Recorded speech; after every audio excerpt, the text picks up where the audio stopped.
Hey, what's going on, everybody? It has been a long time. I'm back. I am okay. I have actually just had a son, so I have been very, very busy.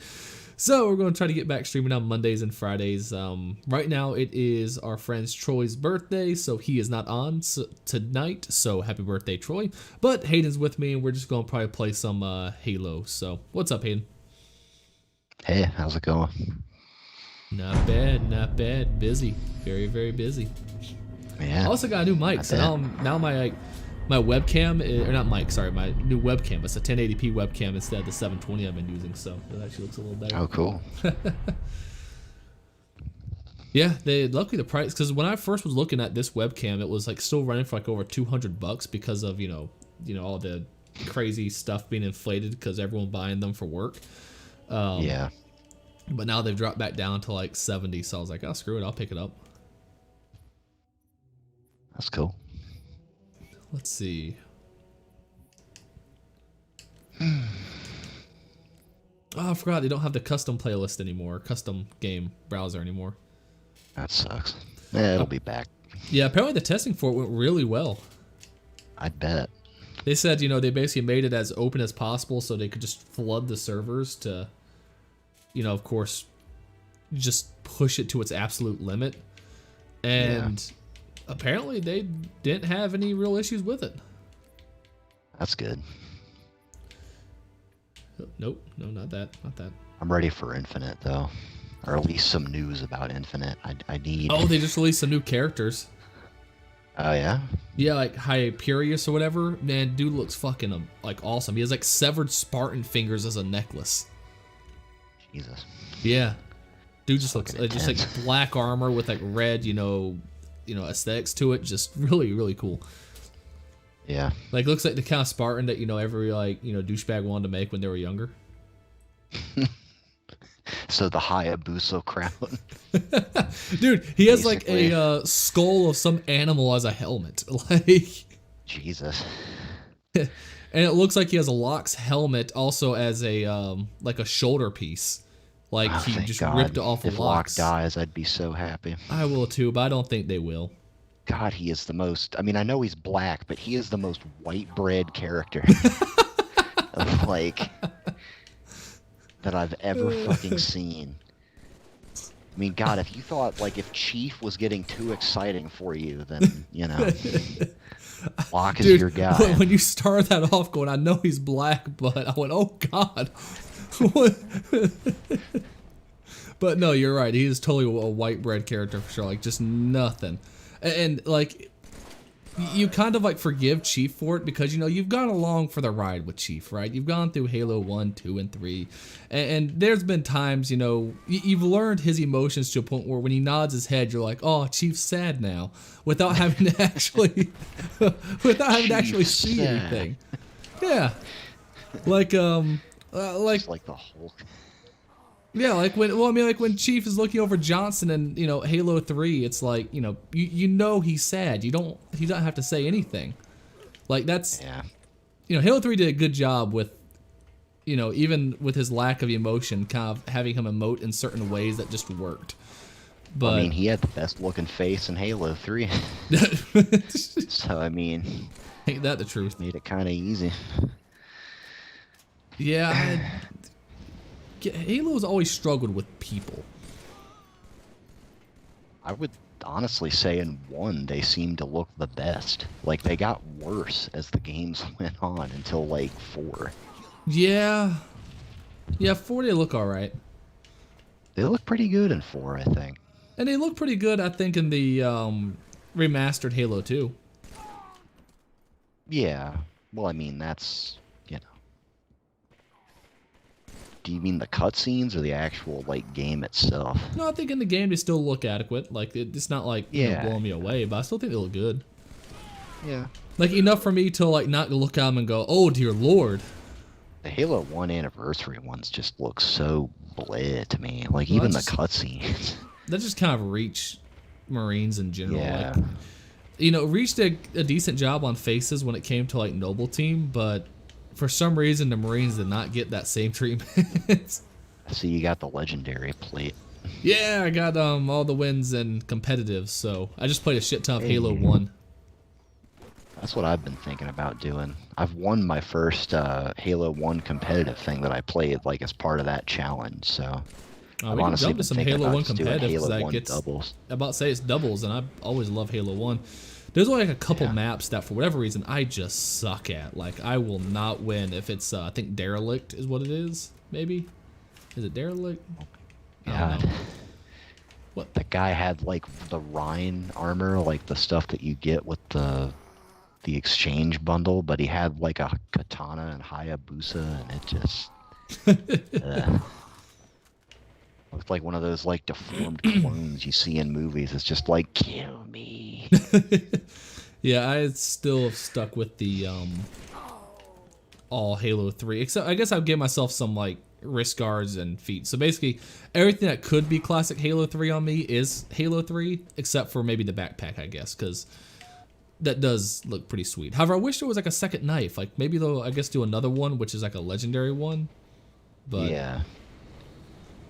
like, I don't know, maybe you should have like a permanent challenge where it's like, you know, you can get it if you, I don't know, get to, like, do something special. Like, hey, if you get the rank 50 in any playlist on, you know, in ranked playlist, then you get the full legendary one or something. Like, that would be pretty cool. I'd rather get that for beating all the games on Legendary than that fucking ugly Arbiter armor for 5. Oh yeah, that was terrible. I think that would have been a fitting tribute if they'd come up with it by then. Well, that's what they should do. They should just redo it, saying if you haven't already done it, if you have all the achievements for beating every, you know, one of the games on Legendary, you get this. I'd fucking do it. Again. Well, you know what? I was the dumbass in Halo 2 who did not skip anything. So like on Yeah. Outskirts, I don't know what was going through my stupid, dumb mind, but I sat there and did the full courtyard fight and everything. Oh, yeah. Like, I was an idiot. Well, even the shit that I had to do, it wasn't fun. I mean, making your way through Delta Halo, like that part with the waterfalls and the jackals and shit. Like, I didn't have no it. I way. think by that point, I had already kind of figured out what I needed to Regrets do. boss battle was fucking rough. Yeah, his was a little, to me, so I didn't have much trouble with those as I thought I would, strange enough. My trouble was strictly Cairo Station, obviously. That one just, Oh, yeah. because it was just, what do I do? Like, I like, and I hadn't realized how to do this yet. Yeah. Oh, jeez. Who's messaging constantly, making things go badunk and all that? I don't like Who? badunk. No, it's just like Snapchat and stuff. I don't even use Snapchat. Oh, okay. I hate Snapchat. Snapchat. I haven't all heard that stuff. Snapchat I in hate fucking Snapchat. 5 I hate years. TikTok, even though in a way I'm making shorts now, you know. I made it easy All on the myself hip, during all the this. hip young streamers are joining TikTok now. God. I will not the give best my information to the spyware Chinese there government is. like that. Yeah. I will give it to an American corporation like our founders intended. Yeah, I'll go on Facebook and they can sell it to China instead. Jeez. Yeah. There's only 6 maps. Wow. Yeah, it's so if I get Damnation, Battle Creek, or Chill Out, I never lose at Chill Out. It seems I tend to always seem to do good at Chill Out, but Hang 'em Derelict High I and do Prisoner terrible are at. rough maps Do what? for me. I said Hang 'em High and Prisoner are rough maps for me. Yeah, because you have to be dead on with that pistol. Yeah. Oh God. I remember those days. Remember Everybody was infinite like, "There's grenades no on way Hang the 'em High? pistol should kill you in that many shots," and it's like, there's no way. But guess what? It does. Well, because what I would do was just play campaign on easy or something so that I could just nail the pistol headshots over and over. So then by the time, like back in the day, I was so damn good with the pistol. I forgot when I went through all the legendary campaigns on this. I forgot, did we go through legendary together or did I do it by myself? I think we did 1, 3, and 4 together. Yeah. And then we did ODST together too, but I don't think we've done Reach yet at all. Yeah, I don't think we've done Reach yet either. I know I'm on the last mission on Solo Legendary. Yeah. Reach's campaign kind of sucks in hindsight. It was fun, like, for Reach, just because it was something kind of fresh for Halo, you know what I mean? But, like, Okay, what the hell, Like, Halo? Come on, let's Threes game. is still Let's do just it. so solid, like, for 4-player co-op that, I don't know, Reach and 4 is just kind of pale in comparison to me, like, at least co-op-wise. Yeah. No, Um, the only fun part about Halo Reach was seeing your own Spartan to me. Like, especially playing co-op, like seeing your friends Spartans, that was a lot of fun. Like, it's amazing. They took a step backwards. Like, Halo 4 could have easily done that. I'm just saying. Like, you know, one person plays, a single guy plays a Master Chief and everyone else has their Spartans. I guess Halo 5, they had, you know, different people, oh, but... God, that's loud. Oh, why do I have, like, no audio? Mine is way too loud. I heard the announcer just, Team Slayer. It's like, Jesus. That's like Unreal Tournament level. Killing spree. Or the chick just orgasms as you get like, Oh, yeah. higher multi-kills. I think that was Unreal Tournament 2000, right? I think it was the original Unreal Tournament. That's Was the it only the one original? I've played, is that and 3. I know 3 did it. At least I'm about positive 3 did I it. don't know, man.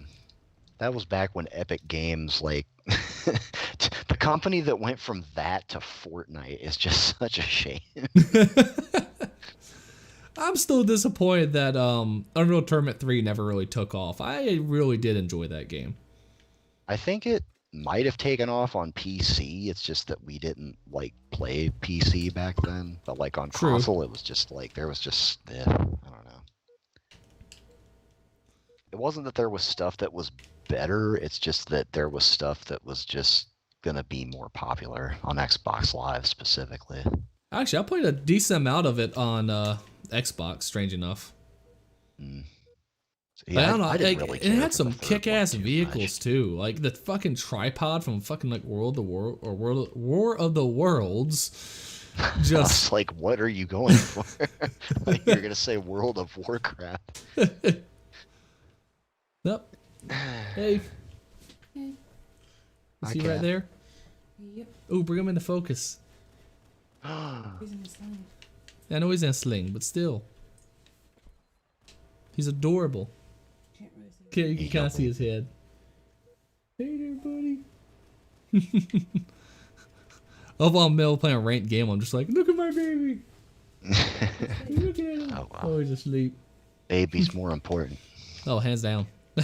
All right, there's your food. Oh, All right, jeez. thank you. I even brought you napkins. Oh, thank you. Love you. Love you. Yeah, having a kid's been great. Like, yeah, it's imagine. like a lot of work, and I haven't like slept in like 2 weeks, but like, Yeah, I was telling my mom, I was like, yeah, like he gets up like every 3 hours, and my mom's like, oh, that's great for a newborn. I'm like, yeah, but they've never had a kid before, so it's like, ooh, kind of getting our asses handed to us. yeah, I haven't gotten a single kill yet. I think the fact that you're rank 10 and I'm rank 2 might be a little. Yeah, maybe this was a mistake. I don't know. I mean, we could always try other ranked things, I guess, but that's up to you. I don't know. Ranked Halo Never. 3, I'm ranked 15, so. I've never won a game of Invasion yet, so I don't even want to think about doing that. The problem with the Invasion playlist is that it takes so long to get or to finish a game, Yeah. and then it's also just like I don't know. It's so people quit. Like it just totally fucks up your entire team. One person gone, Invasion, you're done. Yeah. Like you have a It better honestly chance than just Team shouldn't Slayer. be a ranked playlist. It really shouldn't be. It should be a It social just needs playlist. to be a social mode. Yeah. Yeah. I don't know why it's not. Damn it. Also, I gotta say, I still think it's kind of repetitive in the same way Warzone was. Oh yeah. Oh, for sure. For sure. Like I know There's people are very like, no, it little, was so like- much better. I'm like, it was better. It lasted longer. You're 100% right. It's better. It's still not like after years of playing. It's not. Admittedly, if it took this long for it to be repetitive for me, well, you know what? That's a good sign. It's good, sure. But Yeah. by this point, I'm just kind of like, I'm just through with it. And like, the fan made maps to me, right? The Forge maps were never really that good, and the standard maps, there's only like 3 of them. So, and to me, Yeah. again, Boneyard is the only one that I think is actually really that good. Oh yeah, Boneyard is hands down the best one. Like, whatever, Um, I forget what it's called, the one where you're assaulting the giant pillar or whatever. Like, cool concept. Oh, Spire, yeah. that But one's to me, lame. the first checkpoint is such a bummer that I just really do not care for it. Yeah, that's But- yeah.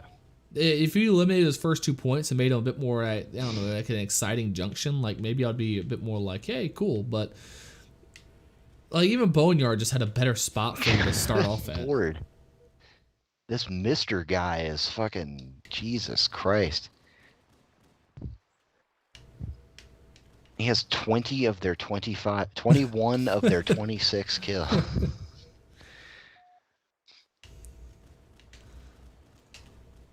Damn, I did so good my first game that I got a little penisy, I think. That's how I was. Then I started playing more ranked, and once I got up to like I got all the way to rank 13, and then just it was downhill. Oh, jeez.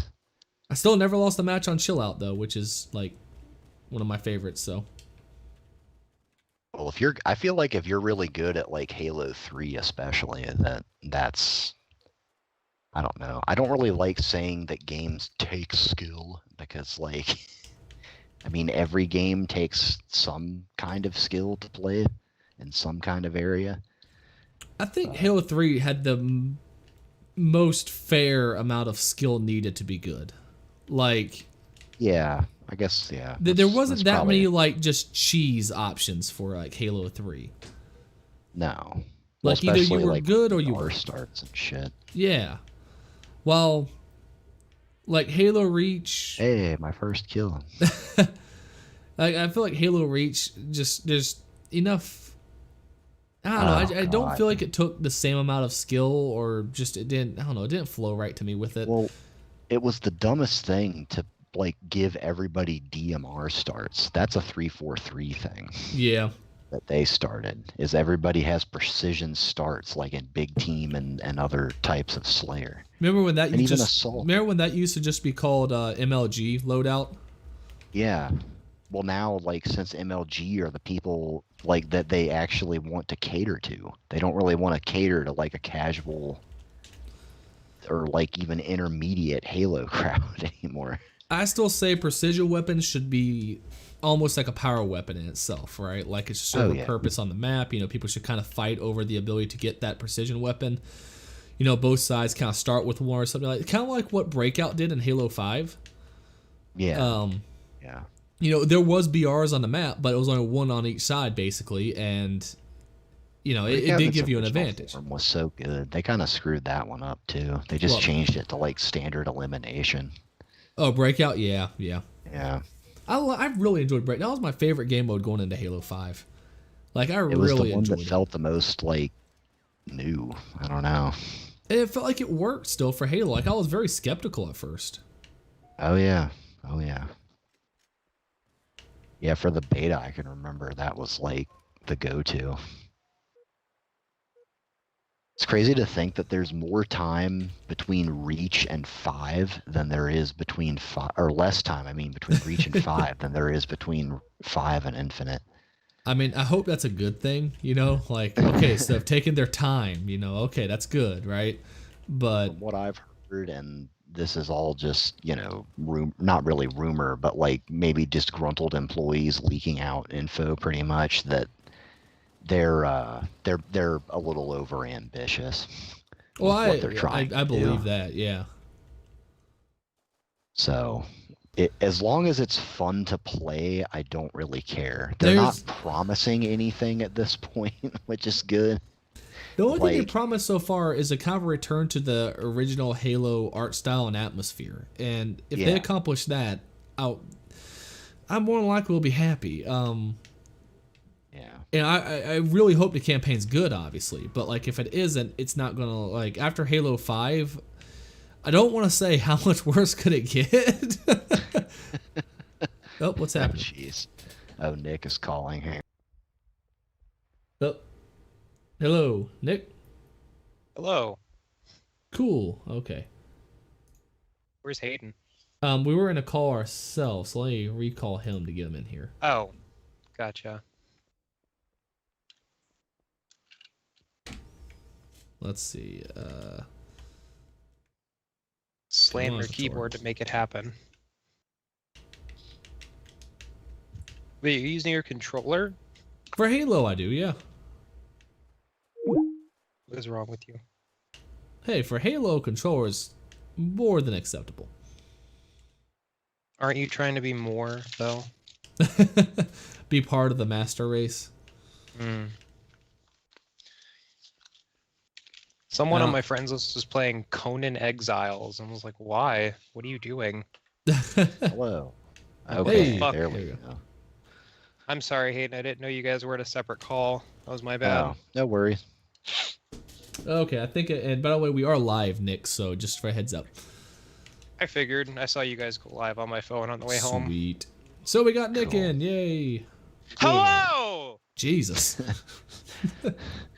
Have you beaten Village yet, Don? I am right at the end.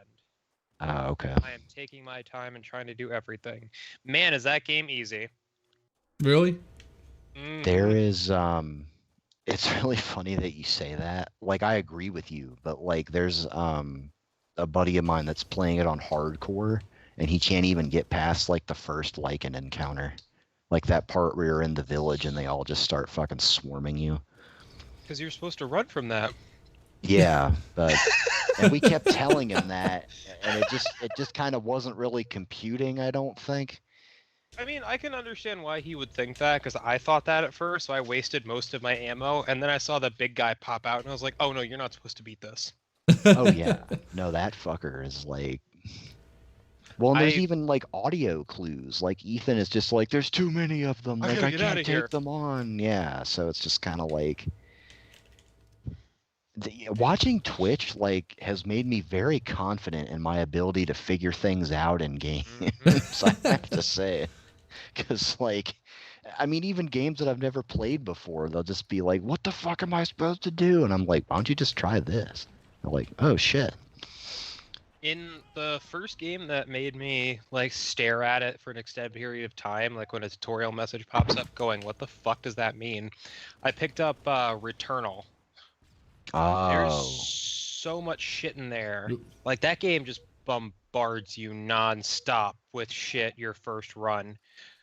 It's just like, well, this is a parasite. Parasites give you like, because it doesn't use buffs and debuffs, it has its own dictionary. That's So instead of just- health, it's integrity. And instead of Yeah. debuffs, it's malfunctions. So it's like this one will give you a larger like weapon like whatever the what is it called, a weapon? It's like it's a basically your weapon proficiency, your malfunctions, your parasites, your integrity, your like oblets. I'm like, what the fuck is happening on my screen? Because it's just tutorial after tutorial after you take a step and it's like, these are the oblets, you can save these or give them up for the run, you can use it to cure malfunction. I'm like, what the fuck is a malfunction? Malfunctions come from parasite. Where the fuck are the parasites? Yeah, It games is- like that get me to stop really quickly. Almost did, and then I remembered I spent $70 on it. See, it's now at a point where I'm like, I don't have hours to figure this shit out. Either I'm going to learn it now, or I'm just going to quit and go back to a game I already know. Don't, like, to anybody that's watching or listening, don't let that turn you off. You have a PS5. Returnal is fantastic. It is just a bumpy start. Yeah. Maybe I Uh. just got overwhelmed way too easily, but I feel like I have I'm pretty open to new systems. Returnal, just there's so much. Yeah, I've become much more closed-minded to new systems now. I used to be like, yeah, let's try new shit out, woo, and now I'm like, Buttered God, croissant? why don't you Oh, just? buttered Why'd you have to croissant. change it? So like, it's not even that it's new systems; it just renames everything. That's Yeah. what got me. So I'm staring at all these terms. I basically had to like read through everything to translate what it all meant. See, I think I was that's like, you also could why, just- like, I've been too intimidated to ever start up Dark Souls. Cause I'm like, man, I'm just going to learn so much to be able to play this game right. Yeah. Not Like- as much as you would think.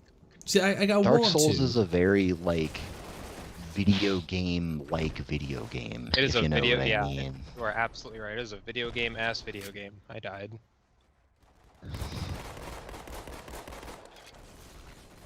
I can't do it nowadays, but when I first played Dark Souls, I had a guide with me every step of the way. There was a I'm not- guy that I'm ashamed of that. he was playing Dark Souls and like he was just like Gotcha. I don't know. Was it embarrassing? No, it wasn't really embarrassing, but like he was dying and I guess he was getting like a little tilted and so like he What does just tilted mean? like Peeve. salty. Gotcha. Like I've never pissed heard that off. before. Yeah. And so he was getting that way and he was just like, this game is just like, I mean, like, it's not even fair. I don't even think it's like designed for you to be able to beat it. And I'm just like, dude, Fucking idiot. like, I mean, I had my own like meh with Dark Souls a lot of times, but even I was just kind of Accidentally like, reloaded. dude, like, Dark Souls is one of the Just few chill. games where 90%, 95% of the time you die, it's your fault.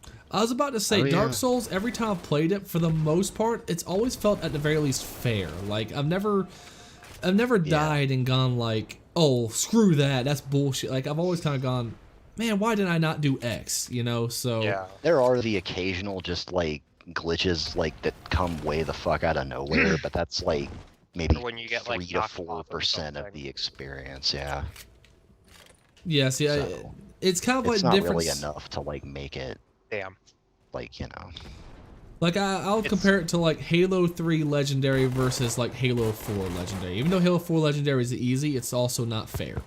Like, if you're going to try to do, like, a Halo 4 Damn it. Legendary without dying, you would be screwed because there's too much bullshit that can happen at random. While Halo 3, if you die, I it know is your exactly fault. what you're talking about too. It's mostly like the fucking elites, how they could punch without any indication or clue. Like, that is the biggest bullshit in Halo 4 when it comes to the way they react. Just, the elites are total bullshit in Halo 4. And I'll make the argument that even Halo 2 is actually more fair than Halo 4. Except for I don't even really remember much about Halo 4, honestly. Like It's- both, like what pissed me off or like what frustrated me. So a lot of it didn't piss me off when I did my normal playthrough, but when I went solo legendary, that's where I just Damn. realized all the issues. Like, I would rather go, like, to be honest, I'd rather play through the entirety of Halo 2 legendary again before Halo 4, even though Halo 4 is much easier and it'll be a lot faster. Just Well, simply Halo 2 is because balanced. That's, it is actually. Like, if, like, once you learn, like, the Damn it. placements of the jackals, you know what to do. Except for High Charity. Yeah. I think Or Halo 2 Gravemind. is the closest I've ever come to having a stroke because of a video game. Like, I mean, High Charity is the only level that about did that to me, and that is unfair. Yeah. Starting off with Well, a I was Needler on- surrounded by Damn brutes it. on Legendary, just nuh-uh. I was talking to James, I think in party chat or something, like when I was going through Delta Halo, and yeah, even he was just like, dude, like maybe you ought to just like take a break from the game because you're getting like way too mad. That was probably why I was like, I think that's probably why I was like, you know, hey, I'll help you through Gravemind, because I knew that was not going to be fair, or entertaining, or pleasant. or any word that would be a mean good, yeah. yeah. Yeah, no, just the Gravemind is the worst level on Legendary of them all. All the other ones are fair. That one is not 'Cause- fair. Yeah, because there's Aiden, do your literally, Gravemind like- impression. oh god. You can't pull him on a spot like that. Yeah, I was gonna say you have to let me prepare. Whoop. And even then, I probably can't do it now because like I've got this weird thing with my throat where like I can't swallow sometimes. I've got this weird thing with my throat. It's not there anymore.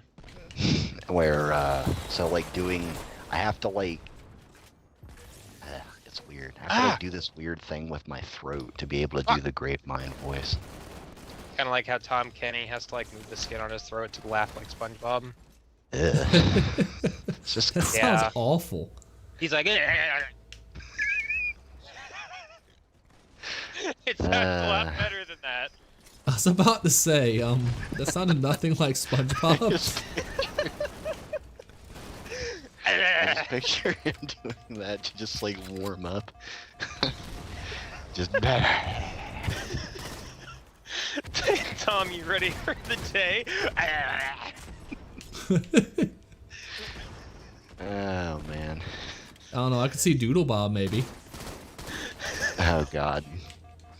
Did Tom Kenny do Doodle Bob? Does anybody know No that? I'm idea. or- assuming he did. Yeah. God, it takes so long to fucking reload in this You know, game. I have a Five Guys burger and hot dog standing right next to me. I haven't even touched it yet. I haven't been to Five Guys in probably 10 years. Yeah, Been a We have long one like time. right next to 5. us, so. Yeah.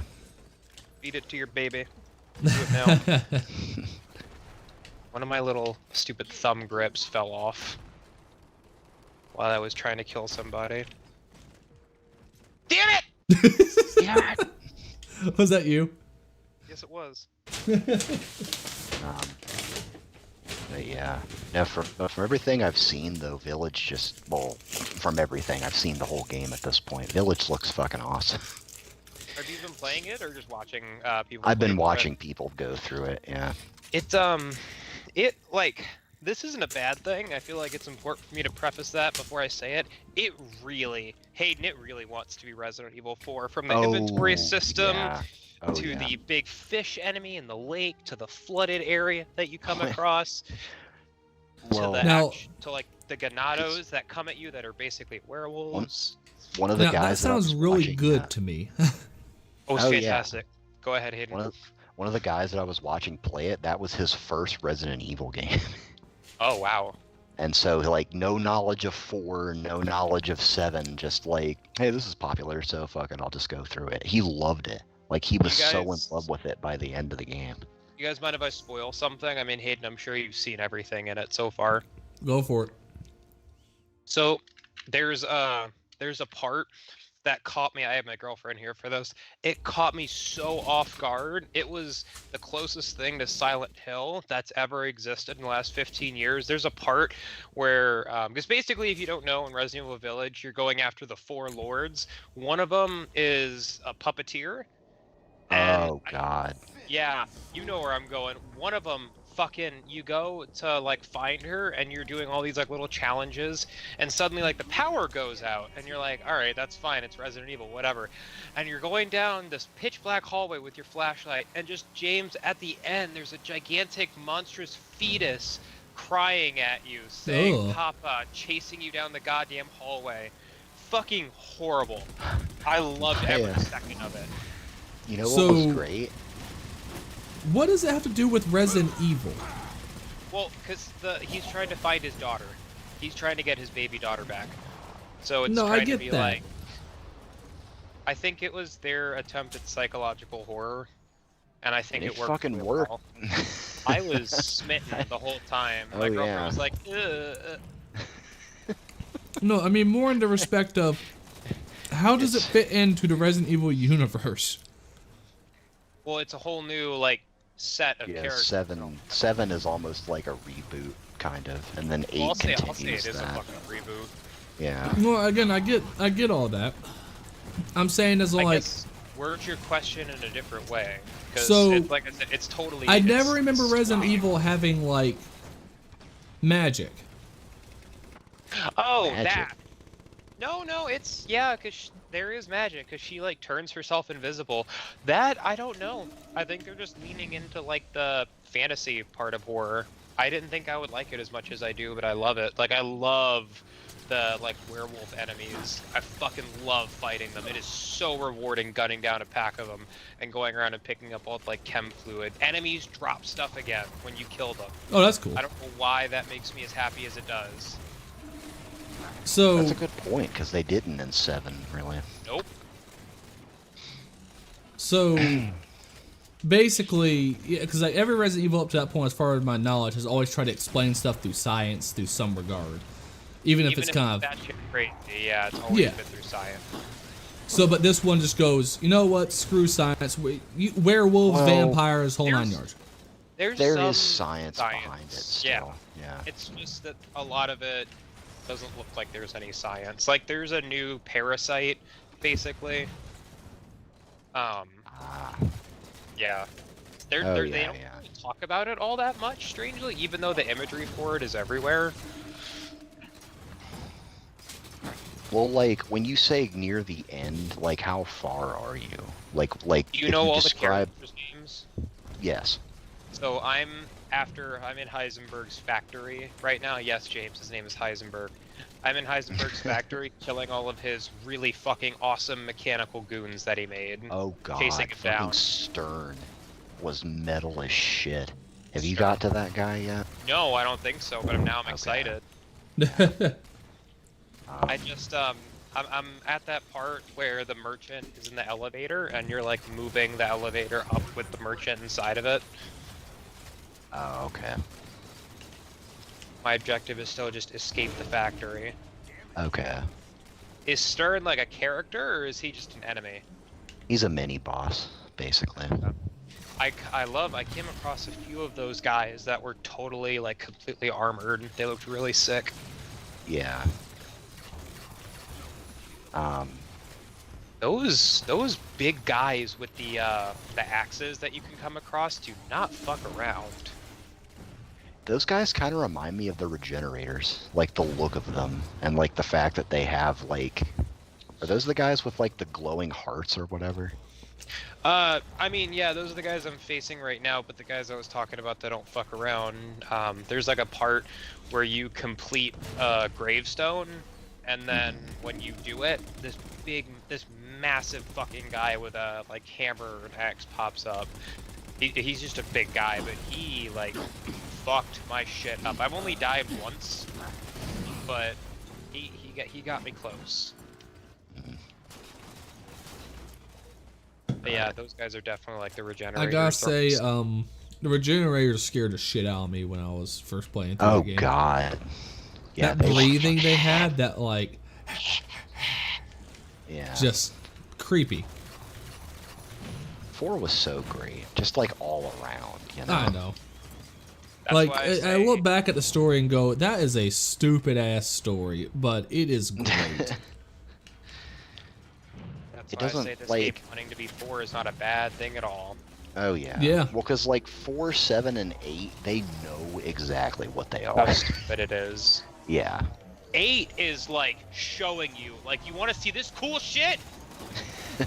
It's like pulling stuff out of its toy bin, being like, look at this shit. I thought 7 was a more like effective all-around Or, sort yeah. of, I wouldn't say all-around game, but just like, I don't know. It was more simple, and to me that I guess that just made it a little more effective. Oh, Kit said, Yeah. giant slimy baby monster freaked me out. Yeah, that shit was rough. There was, Bad. I was watching someone play that part. I've seen the whole game through like 3 or 4 different streamers at this point. Yeah.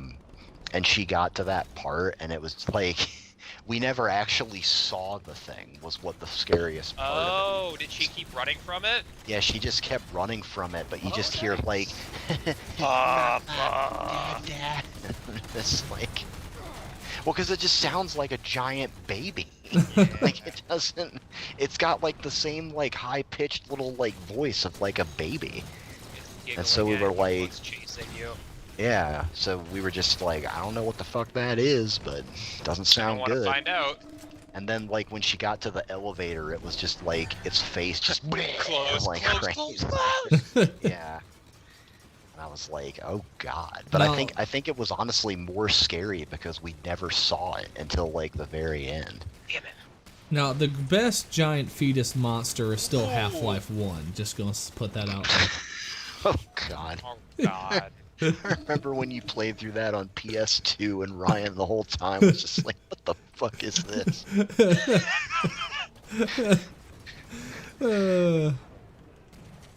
Yeah, Yeah. no, the Nihilith from Half-Life is fucking great. Don't get me wrong, But, it's like, actually a give good me boss nightmares. battle. Like, No, it's It- a really good boss battle. yeah.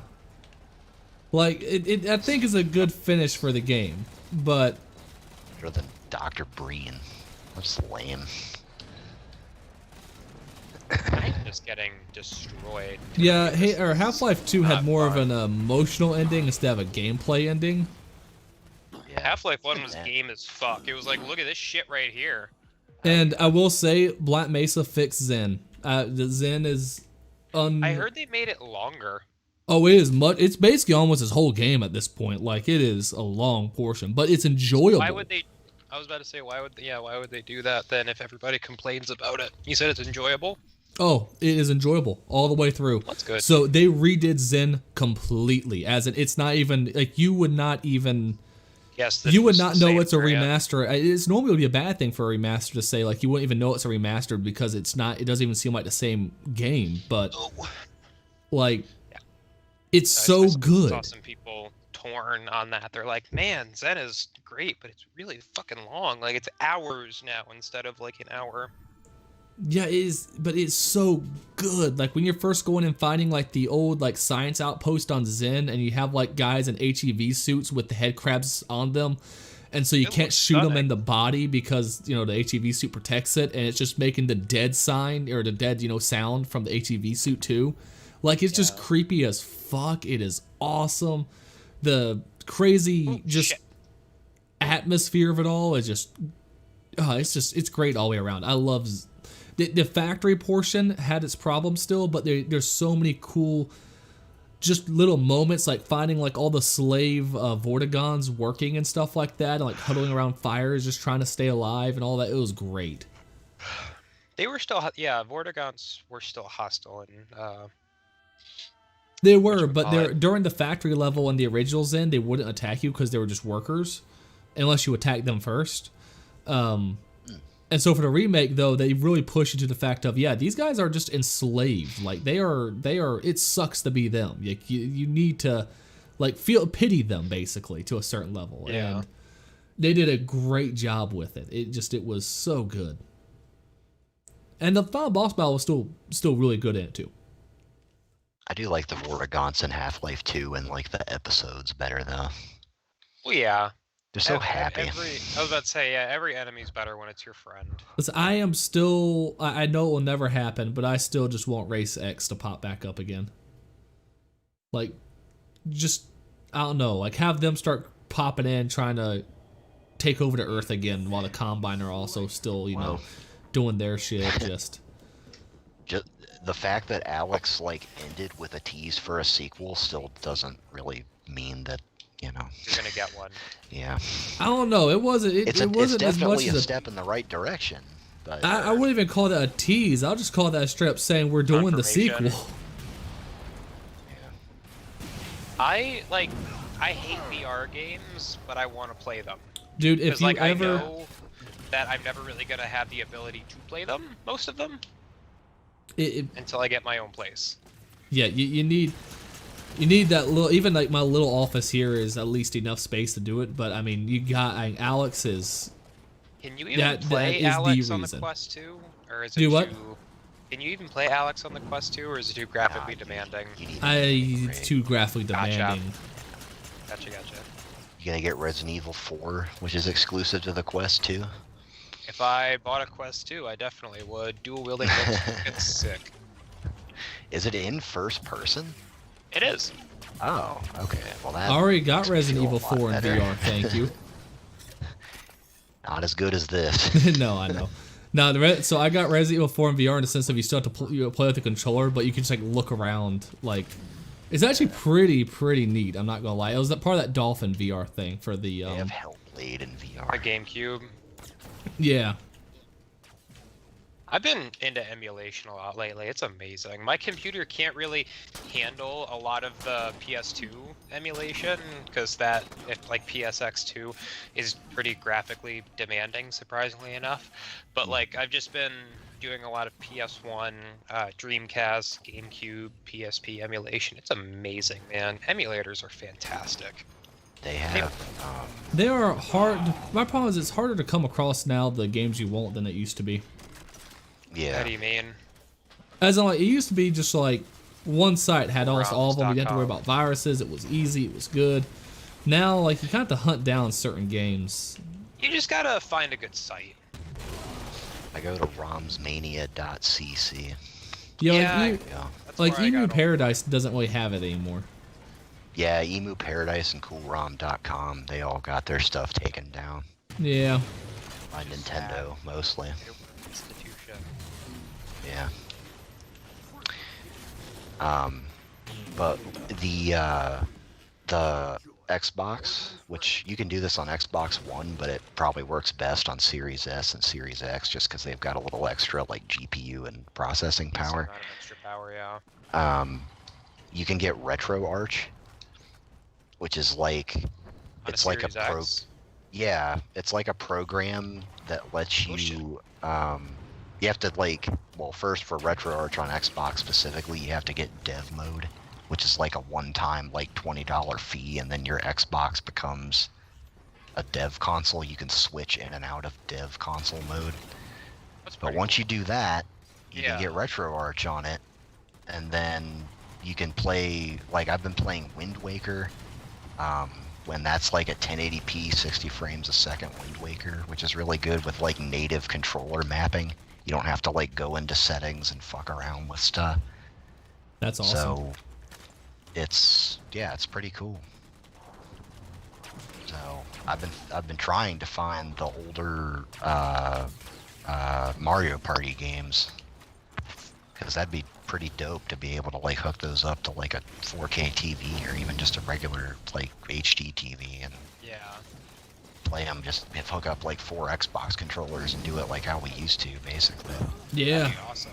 Back when I had it The like Xbox emulated on the controllers are laptop, and better you just than put it on the TV. N64 controllers ever were. Way fucking better. Like, Yeah. not even a competition. Oop, I almost ran you over The here. only 3 games that I can think Yeah. of that actually benefit from an N64 controller Don't say Gold Run. are Ocarina of Time, Majora's Mask, and Super Mario 64. Well, Ocarina of Time and Majora's Mask all have Z targeting, so that makes it Yeah, way easier. and C buttons. The C C buttons for yeah. items. Why 64? Just out of curiosity. What do you mean? Why do you think that one benefits with the Nintendo 64 64 controller?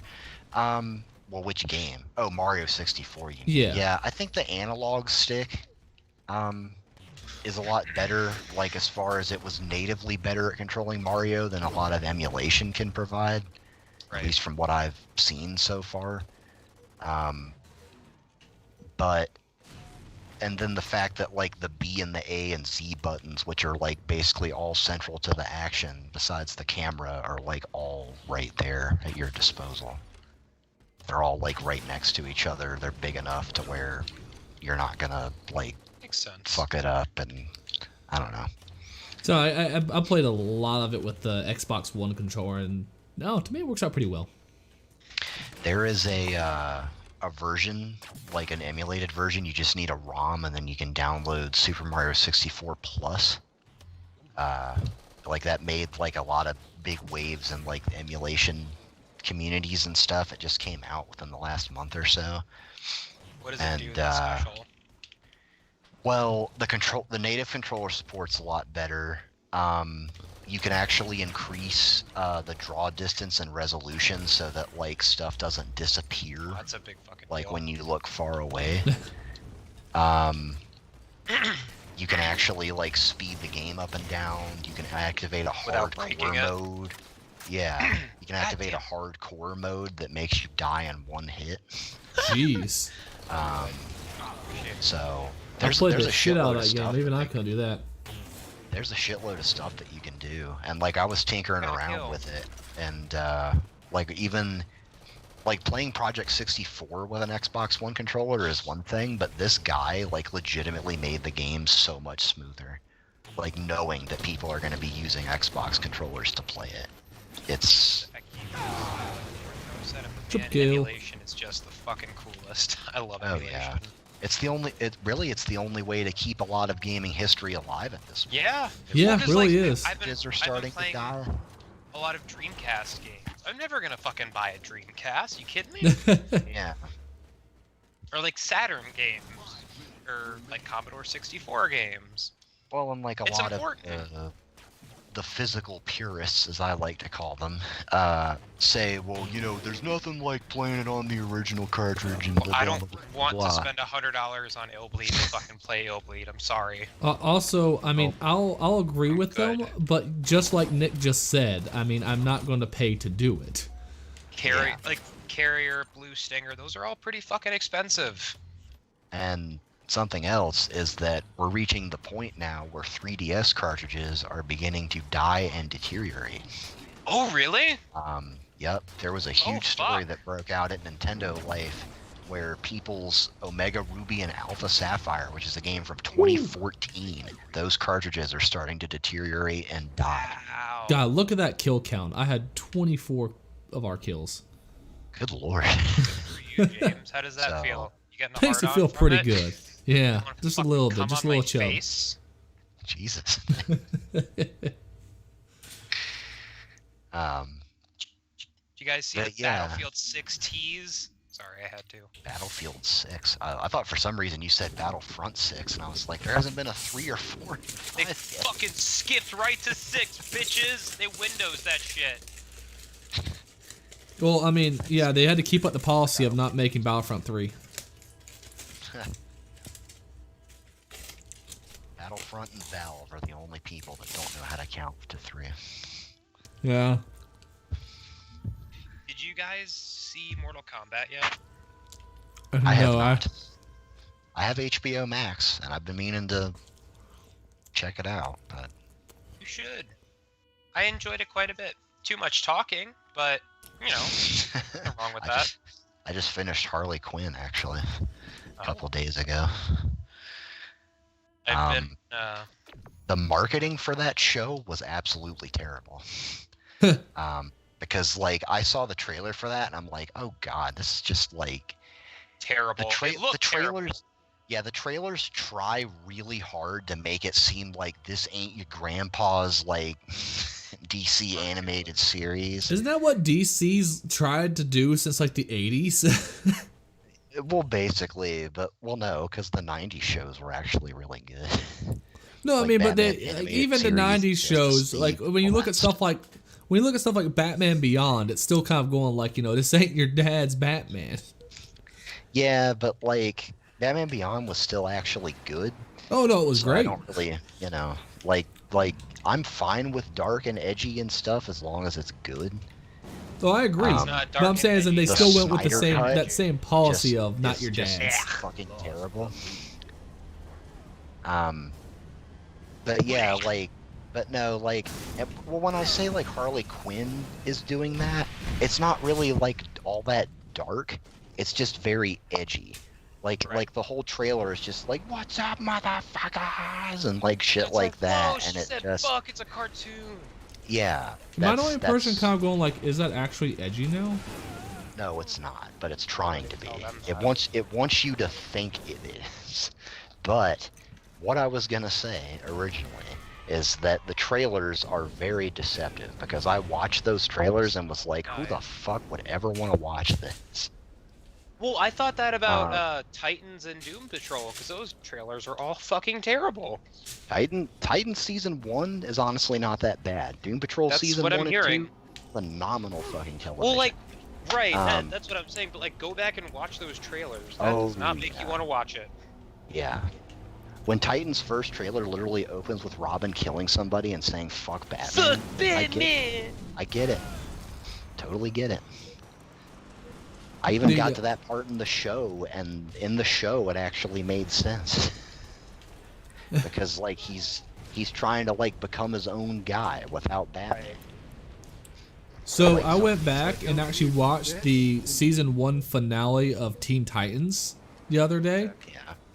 Because, like, we were just kind of watching some old cartoons because they're all on HBO Max. So the season Oh, 1 yeah. finale of Teen Titans was the one where, like, where Slade, like, poisons Robin's, you know, or everyone, all the Teen Titans, and says, "Now, Robin, if you don't work for me, I'll kill everyone in front of you." Like, pretty fucking brutal. But I I got want you. Ron Perlman to go. But like at But, one point, like, he's like, either you shoot at them or I will make them suffer before your eyes. Like, it is just, it gets brutal as fuck. And I was like, man, this still holds up. That old, But, you go back to a show that old, and it's still great. Oh yeah. All the Noticed how DC it animated stuff is. Oh yeah, I went back and rewatched Justice League Unlimited too. Yeah. How was that? Justice League's Excellent. fucking great. Because I remember the first episode being like a Green Arrow one, and like one thing I love about that show is everyone is just jacked as fuck. Like Green Arrow looks like he looks like 3 Arnold Schwarzeneggers. Like he's just Oh, like yeah. fucking I've never seen Justice League Unlimited. Oh, it is actually really good, but yeah, everyone is just jacked as hell. Like, my So- God, like there's no reason anyone should ever fear Bane in that universe because, for God's sake, Green Arrow is more jacked than Bane. Well, did they make Bane bigger then to compensate? Yeah, they did, but that's my Okay. point though. Like Yeah. compared to like what a standard Bane would be, that's like what every hero looks like. But I was gonna say like one more thing about like Harley Quinn is that it's I don't know. It's very smart. And like I said, you would never think that, like looking from the trailers.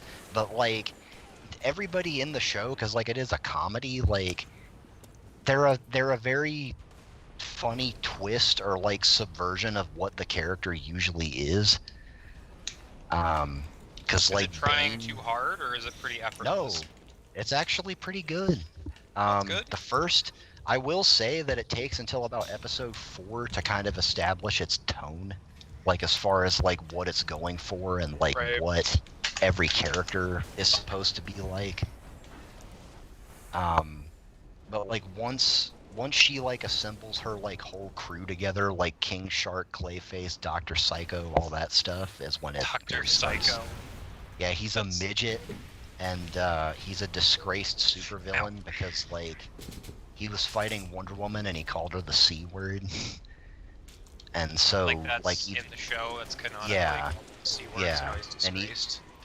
yeah, so like even the other supervillains are Whoa. like, nah, man, like Whoa, dude. we don't want to fuck with that. Like you're on your own. So, but really, like it's about, you know, like at first she thinks she wants independence from the Joker, and then she figures out that like she already kind of has it, and Is it the Joker or Mr. J? Mr. J. No, it's the Joker, and he's played by Alan Tudyk. And Oh, is he Alan really? Tudyk- That's perfect. Yeah, and Alan Tudyk does a really good job. Alan Tudyk's Yeah, a great Alan- voice actor. Alan Tudyk is Clayface and the Joker in that, and Clayface is a gay theater lover, which kind of makes sense with like his comic origins because his whole thing was like he's all about like finding the greatest role to portray. So, and like Bane has like the Tom Hardy voice, like the but like he's like a pathetic loser. Like it just matches the like how stupid the voice sounds. Yeah. So, I don't I know. like the Should I voice. put it in my butt instead? Yeah, I really would recommend it. Like if it's a good show for like the more you know about like a lot of DC stuff, the funnier it is to me. But it's still funny enough on its own to where Yeah. I don't know. Oh, so you know, still talking about DC. Me and Kat actually went back and watched Dark Knight. Man, that movie still fucking holds up well. Oh yeah, that movie's incredible. I bet. That, like the entire time, I mean, there's just moments where I'm still on the edge of my seat, and I've seen it like a dozen times now. I need to go back and actually rewatch it now that I don't hate that franchise anymore. I On mean Netflix. that whole interrogation scene is fucking great. Well, that scene, even when I didn't like that movie, that scene was still phenomenal. Oh yeah. That guy got 55 kills. Well, that part where like, I don't know, the part that still gives me chills with that is when he's just like beating the fuck out of the Joker, and the Joker's like, "You have nothing to threaten me with." It's like, you can just keep beating the shit out of me, but like, I fuck really you, wish basically. your voice would come out of Heath Ledger's Joker. You have nothing. I can't do a Heath Ledger Joker, and it would just be embarrassing for me to try. Yeah, I was gonna try, but that's a bad idea. I feel like Heath Ledger would roll over in his grave if I tried But to do that. you have to make sure to lick your lips a lot. Yeah. Like Barty Crouch Jr. in Harry Potter 4. Like where David Tennant plays him, he's always like, "Meh, meh, meh, meh," like just sticking his tongue out all the fucking time. I saw an The- article where the guy that played Neville, he was like, yeah, fucking Alan Rickman like pulled me into his trailer, and I was like, oh no. And he gave me some great career advice. He was a great guy. I was like, I was oh, like, no. why would you, I was like, why would you start it like that? Yeah. I was getting ready to be like, do I have to like not like Alan Rickman? Now here's the thing. What was the career advice? Suck dick more. No, no, he was just Neville, like Neville grew up to be kind of hot, like not gonna he grew lie. up to be really hot, but because he pulled Rickman aside and he was like, hey, you know, it's been a pleasure working with you all these years, da da da. And Alan Rickman's like, what are you doing right now? He's like, oh, nothing. He's like, come on, kiddo. That just- makes it sound worse. Come on, kiddo. God, Alan Well- Rickman saying that in his voice.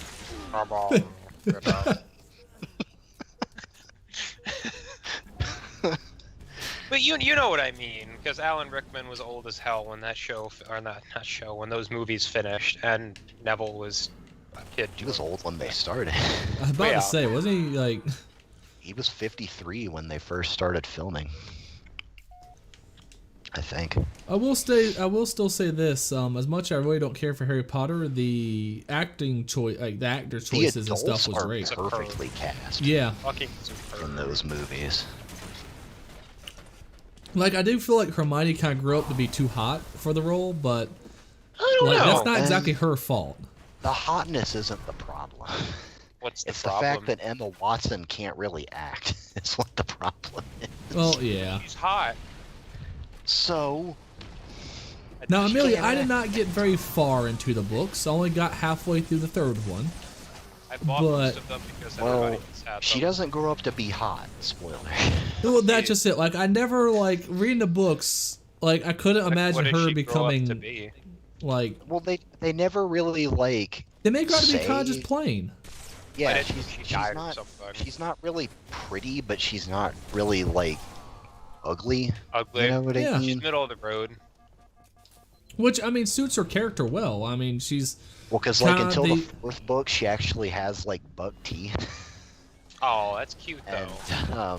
I dated a girl Like, with buck teeth. She's adorable. Malfoy casts like a hex on her teeth as like a prank. What? And they just like start like growing like uncontrollably, and then she like goes to Madame Pomfrey and like she's like, okay, I can just shrink your teeth back to your normal size, and she's like, nah, you can just go ahead and make them like normal altogether. why would she do that from the get-go? I fucking love the idea. Of Because J.K. Rowling comes up with shit as she goes along. Yeah, that is yeah, very you know, true. She wizards did zap do their that poop from out of their the get-go. intestines. Yeah, Sorry. yeah. No, like she literally, it is so clear that she just makes shit up while she goes along. Oh, no, that's been one of my things I've said about her for, like, Yeah. No, even Yeah. before the trans shit, she's really not that I was about to great say, yeah, and like either. caters it to whatever's going on nowadays. yeah. Yeah. And I Kinda said that the sick. minute she said, like, Dumbledore's gay, and I was kind of like, you just said that because you knew it would get some airtime against you, you. you stop. You just made that up.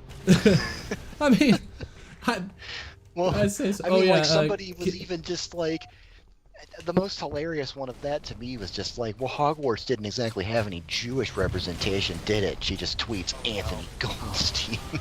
What? okay, that's a win. That's a win.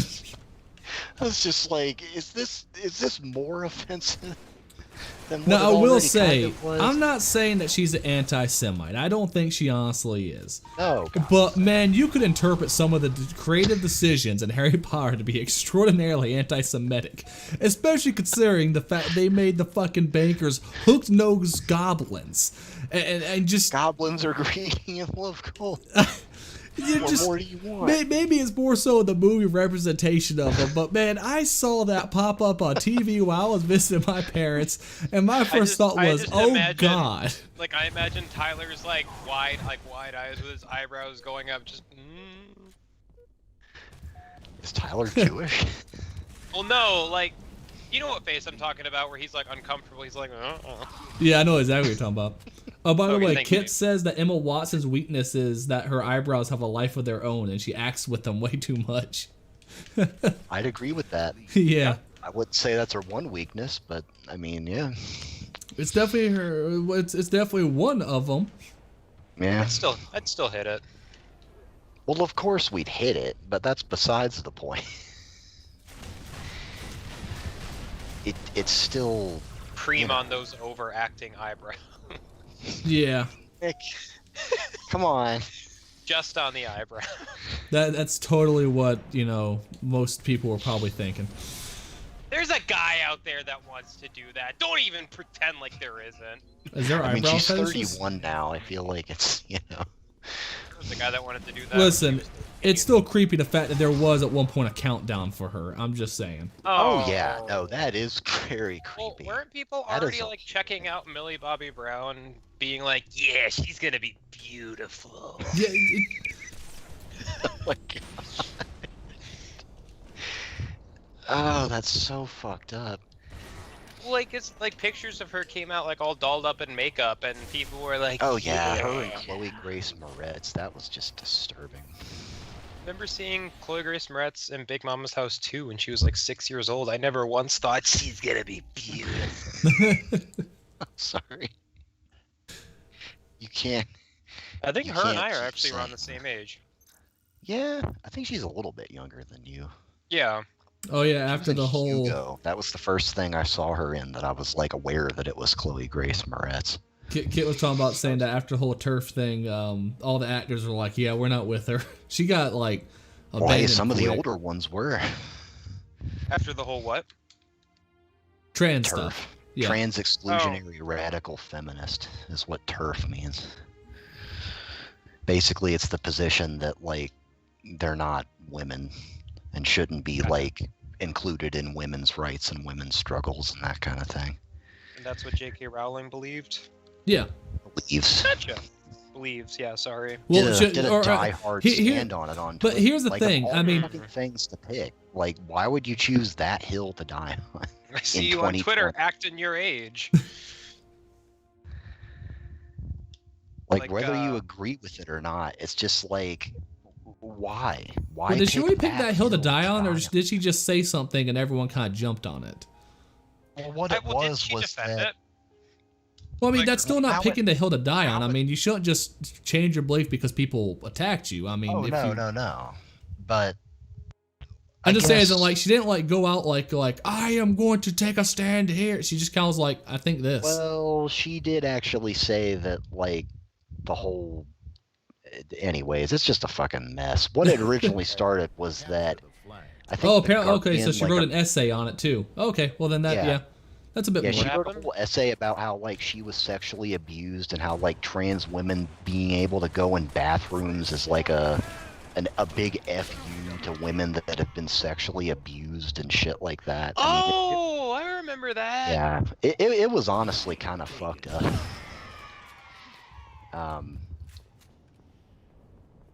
And so, I mean, like I'm not here to change anyone's mind, but it Right. is just kind of like she made a wry comment on it, knowing that it would probably open up the floodgates because she likes to argue with people on Twitter. Well, I and think then, that she like, thought most people would incredibly- actually be on her side because I think she associates with so many just other feminists. She just kind of thought they would be on her side without It would just kind be of There are seeing the feminists winds that of are on her changes. Yeah. side. There are feminists that are on her side, but there No, are there are also plenty of feminists who are on her side. There's like the classical third wave feminism. I mean, a lot of them were heavy on her side. But I'm saying, in fact, because that's all who I think she interacts with, she didn't really. Get him, get him. I don't think she expected people to turn on her. Is what I'm saying. Yeah. Like, I don't think she was actually looking for an Probably don't. argument as much as she was just kind of like, well, people will agree with this, and went, oh shit. You should know better on Twitter. Is my only thing. Well, I agree with that. People with that big of a following. That's kind of what I mean as Oh, no, far I'll as be hill to fine. die on, where people on Twitter were just like, Legs stolen. I don't know. Which if you've been presented with, Go, James. you know, evidence or gonna try to protect you. opinions or whatever, you could at least make some kind of baloney public statement about like, Fuck you. oh, I, Yay! you know, see the error Well, of damn. my ways. I agree with, you know, whatever. And then you don't even actually have to change your mind. You No. could just be like, okay, fuck it. You know, if it'll get people to leave me alone. But But like, I don't she's think. not Here's the even- thing, though. Apologizing never gets the Twitter mob leave you alone for anything. They still just say, they still go after people even yeah. after they apologize for anything. But I- at least you could end your part there. I think that's what he might be trying to say. But You my could be thing like, is, "Hey, why end the sorry," part and in the then just first stop. place? Why not just have the actual discussion about it instead of being like, you know, evil son of a bitch person? Because it's Twitter. I wouldn't say Well, she's I- evil. No. I'm not But, saying that. like- I'm saying both sides in that instance, because both sides Yeah. kind of react kind of violently with that. And I'll say probably has to do with the fact that Twitter only allows a certain amount of characters. So it's like, how can I get my entire Oh, argument? you have to there be are plenty incredibly of violent with your characters discourse. on Twitter. Oh, there are that. Yeah. No, that's it's like you have such a short message. It's kind of like, well, fuck it. You don't have much of a. You really don't have much of an option.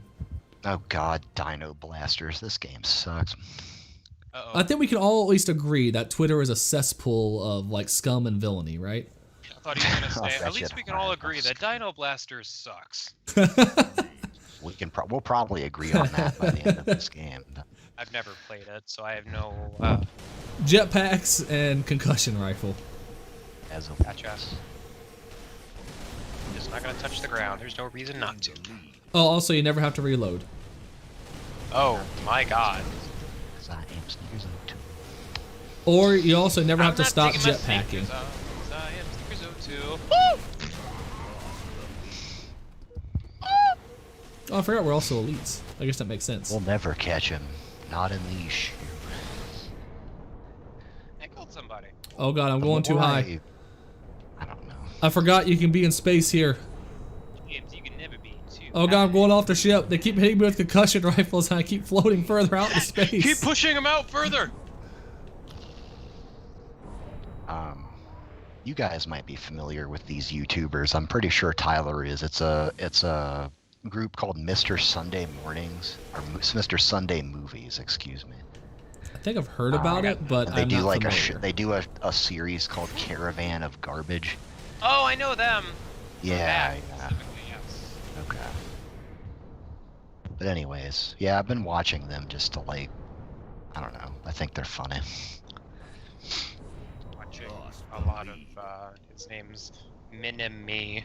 He does a lot of like, look at these crazy like Game Boy Advance 3D ports, that kind of like oddities, like Alone in the Dark's weird reboot.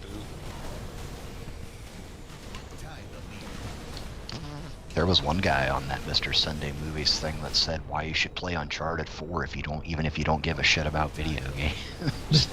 What I was could the kind of see argument? where he was coming from. He just said that like it could be made easy enough and had enough like narrative action even like outside of the other Uncharted games that it was worth playing just to like experience a different way to like be told the story. Oh, by the way, I'm can see actually at that. I'm actually at the King in Undertale. Oh, nice. The I don't know. what's the king? I know what you mean by that. The one that kind of looks like the first monster. Kind of looks like the Oh. woman. Oh, so you're like the end then. Yeah. Much. Are you saying So now we're you just gotta monsters? do your pacifist run. And then Oh, you can get the God. true ending of the game. Well, so far the King has kind of kicked my ass too many times to count, so I'm not good at it. I am not Just good imagine at Undertale. fighting him without actually fighting him. Well, so for most of the game, I've done that. Like, ever since I killed the first woman, not knowing I could save her, I felt really guilty, and I felt really sad, and didn't want to kill her. And so I mean, probably like 2/3 of people kill Toriel, so don't feel bad. I know, especially when I went, hey, look, I still have her phone number, and I called it. It was like nothing happened. And I was like, oh. I was like, I remember that. I was like, wait a second.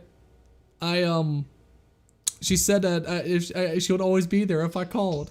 That's fucking. And then like great. fucking Sans was going on like talking about this great story about how he talked to some woman and had this great relation, you know, and she's the reason why he didn't kill me when I first came out. And I realized, wait a second, he was talking to her and I killed her. And all they Jesus. wanted to do was tell knock-knock jokes to one another. It was like Yeah, sad. Sans and Papyrus are probably the two best characters. I got to the like I'm at the fucking end, and a part of me just goes, "Listen, King, take my heart. All right, be done with it. You guys earned this. Like, I get it now. I get it. Kill me and go to the surface, okay?" It's even worse if in pacifist mode, because he's just like, I don't want to fight you, but I guess I have to. So actually, he still did that with me, even though I'm not on a pacifist run. Well, I think it's because you're mostly pacifist. Like, Oh, as yeah, long as you don't annihilate every single monster you come across, which you can do to get the dark ending. But yeah, no, most characters are pretty forgiving if it's your first playthrough.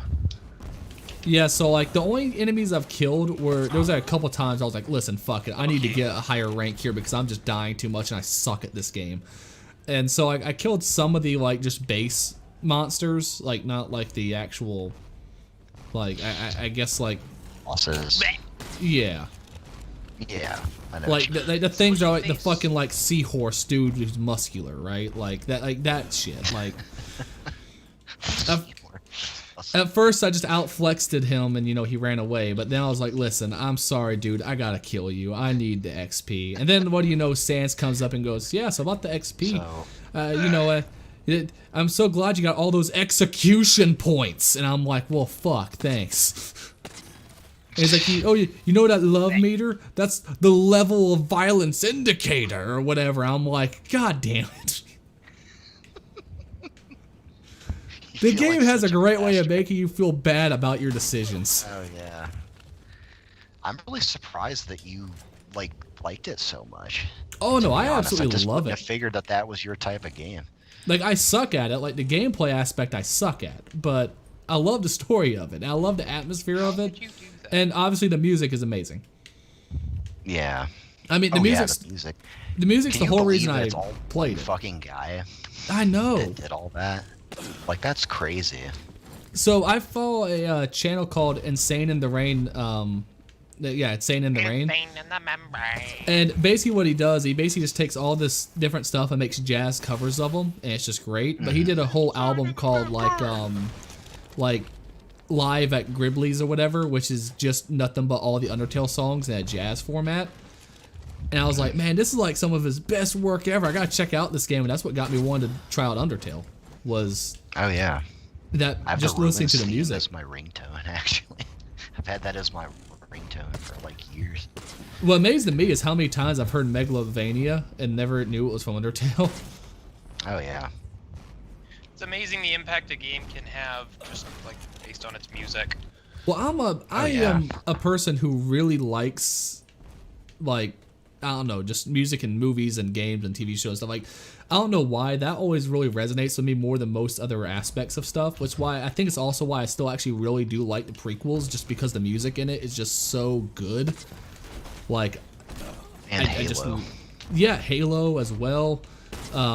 Obviously, again, like I just said, Undertale. The whole reason I got into Undertale was because of the music, and the great story and stuff was like aside to that. Yeah. Your mic is kind of cutting out. Cutting out a lot. Yeah. yeah, probably. Is this rifle like an instant kill? Is that what's happening to me right Yeah, now? it's like a Yeah, sniper one rifle. hit. It's the one shot from Gears 3, basically. Gotcha.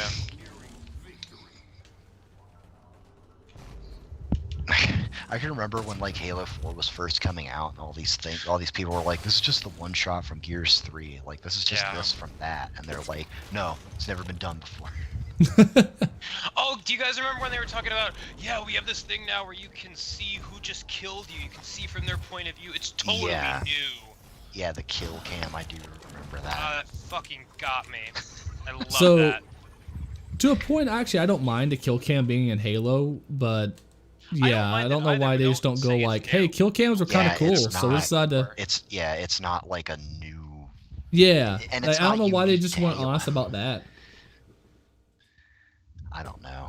But so there was a YouTuber I watched. I can't remember what his name is, but he's like strictly a Halo YouTuber. And he's like, when you try to make Halo like COD, what's the incentive for COD players or anybody else to actually play Halo anymore? Oh, totally. Like, just go play COD. Gone.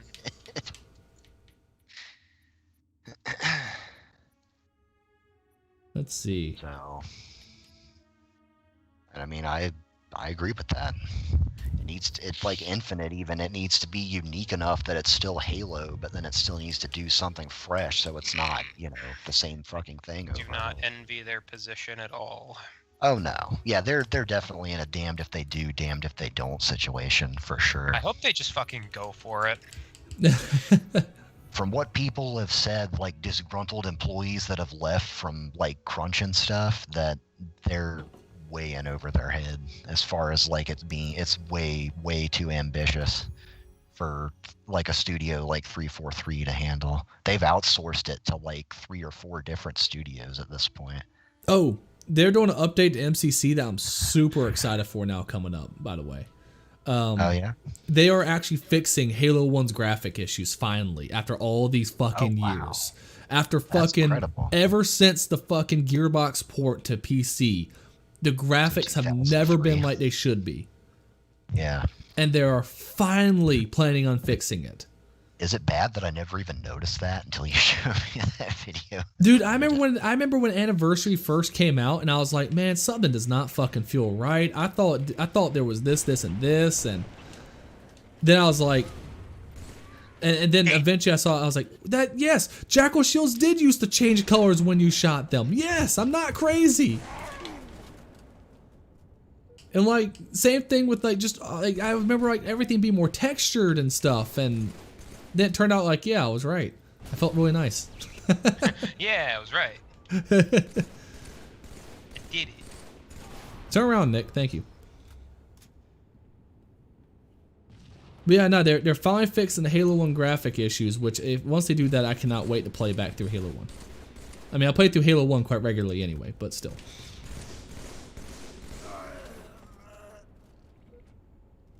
Is Hayden still there?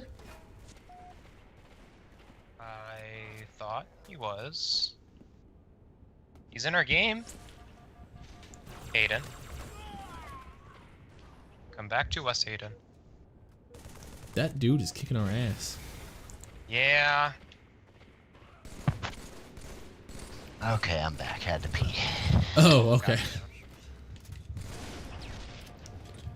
No, not you. You're in the lead. Okay, thank you, Nick. I could hear like faint little things through my mic when I was coming back, like, hey. Aiden. I gotta say, Nick, that dude just fucked you up. Yeah, he's Yeah, really fucking. good. It's always the guys that have like very minimalist gamer tags that are good at Halo. I've noticed, like JT, like that's it.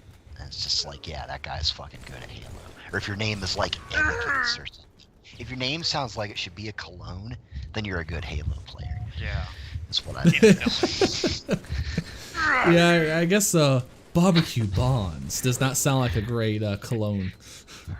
No. That's But if you're- 47. If your Oh, name is yeah. like Persistence or something like that, then, you know. I kind of want to shoot somebody if they name their child Persistence. I don't know, Hayden. I would totally buy a cologne that was called Ham and Taters. I would too, actually, just to see. They have ham flavored vodka, which I've heard is just awful. Oh God. I mean, vodka already is kind of an acquired thing as is. No, it's I've heard not. vodka It's really doesn't terrible. have much of a flavor to it. It's just Okay. terrible. It just tastes like alcohol. Like rubbing alcohol. I mean, well, fuck, dude. In Soviet Russia, they had problems in the missile silos where people were drinking the fuel for the fucking missiles because they wanted to get drunk. Okay, that's Russia. This is America. Let them drink their own rocket Like- fuel. Yeah, let them drink out of shampoo bottles to get alcohol. Or like That's the thing. my one waiver who drank a bunch of hand sanitizer thinking it would get him drunk. And then next thing you know, he passed out and we had to call an ambulance. And he's like, What what a- happened? Yeah, he fell on the I'm- ground spazzing out with vomit out of his mouth because he drank a bunch of hand sanitizer. At what point do we just allow natural selection to take place? I would, if I found out what happened, I probably would. So, Well, listen, like like, we you didn't know know what? what If he's happened, gone, so he's gone. like the dude, like apparently, like all we knew is some woman came to office going, "Lady Liberty's down, Lady Liberty's down,"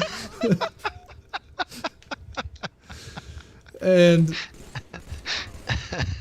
then so apparently, like, you know, he was on the ground just like spazzing out, like just, you know, with vomiting out, you know, sides of his mouth basically. And then like we looked inside the back off or in the back office and noticed, hey. Why is there like a quarter missing out of this giant tub of hand sanitizer? Oh my god. It was like one of those big ones that you refill the other hand sanitizers with. There was like a quarter of it missing. Christ. And Goddamn. that's what happens. Like, so here's the thing. Like, we try to give so many people like a shot, you know, like Yeah. like so many people come to us like, you know, I can't get a job because of X, Y, and Z. I can't get a job because of X, Y, you know, whatever. I'm a felon. I'm a criminal. I'm alcoholic. I'm a drink druggie. hand sanitizer.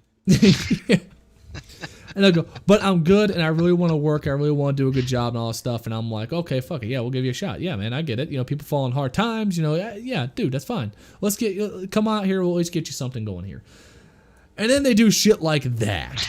Or like the one time when I went by an office and the waiver is literally smoking a cigarette in one hand and just waving her other hand like just waving at traffic while smoking a fucking cigarette on the side of the road. Well, I was never told. Bullshit, you were told 3 fucking times not to smoke. That's part of our basic fucking training. Yeah. And then her excuse was, You know, well, I mean, on you the can't get job. rid of me. I mean, I have an addiction, and that would just be, you know, immoral and illegal. I went, An addiction. I mean, it is an addiction. But I mean, I was still, like, it's listen, I fucking sympathize smoking. with it being an addiction. It doesn't mean you get special treatment. My God. Like, I'm sorry, the fact that, you know, people who smoke can get a 10-minute break extra, you know, outside of their regular breaks is That's still bullshit. It's your choice that Yeah. you were smoking, that you started Yeah. smoking.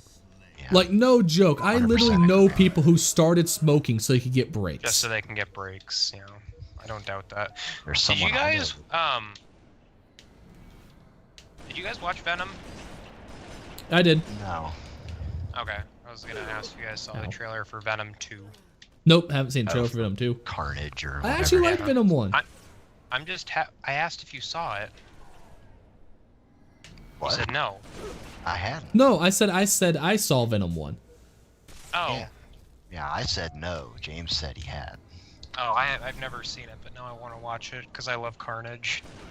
So, it's not a great movie. Yeah, it's got Tom It's Hardy mumbling. barely a good movie, but it is a fun movie. I got this parasite living inside of me and it's gonna do the thing. I'd say, but here's the thing: it is a fun movie. Like, it had me smiling my whole way through it for the most part.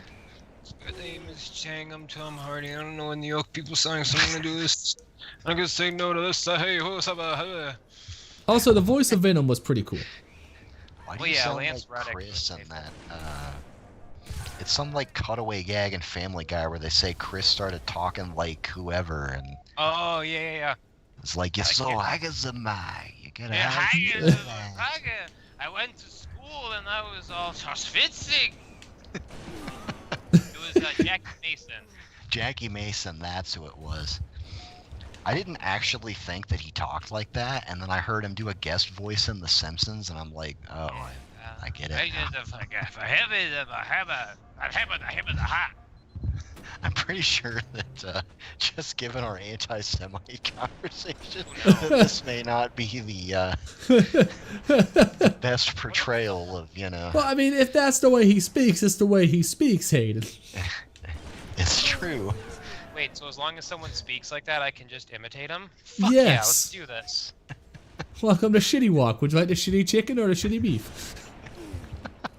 Man, the first time I heard that, I like fucking lost it. Dude, You know, no, listen, no joke. That was the whole reason why Kat wanted to watch South Park, is because she saw that one little bit and thought it was so fucking funny that she was like, hey, okay, I'll give it a shot. Wait. Java You know- Blunt 13. I like that. You know what's really, like, South Park gets a pass on that, I think, because, like, they're still fairly smart with their, like, critiques and their humor and stuff most of the time. But, like, what's Family Guy's excuse?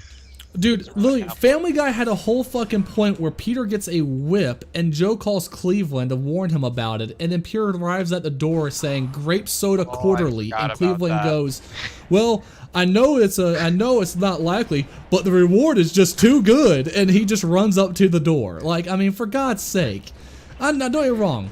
I don't think anything should really be canceled for the most part, but how has it not been fucking canceled? Wasn't it? It was canceled a couple times, I thought. I mean, as in like Well, in no, the but I mean, cultural like, sense. Culturally, Permanently. yeah. Oh, gosh, yeah. I don't know. I People like feel it like too much, I Seth guess. I Rogen think just because, has like- something on the rest of them. You mean Seth Rogen. Or not Seth Rogen, yeah. I wouldn't Every be surprised if he character has would some just stories too. I was gonna say Peter's laugh with Seth Rogen instead of Seth MacFarlane would That be would pretty be great. funny. Well, remember they had the whole episode where he gets the Seth Rogen shot or whatever? Oh, that one little, yeah, with Yeah. the gay shot, whatever. I love it. It's like, It's like, hey, are we gonna get some beers with the fellas? you're relatable. I'm rooting for you. He is relatable, and I am rooting for him, though. I don't know what other pudgy Canadian stoner I'd root for, but it would be Seth Rogen, probably. 1 second.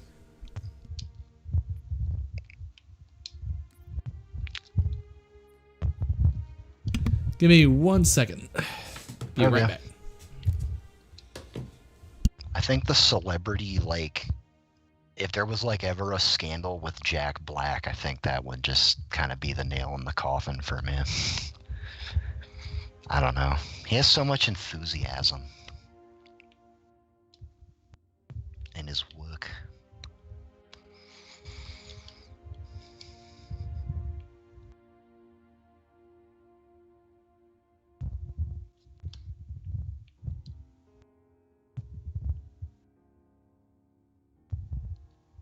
Nick, is your thing a Thanksgiving thing? I'm trying to figure out what it is. I think it's...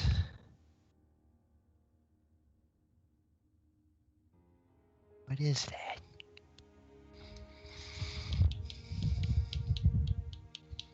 Do I have it?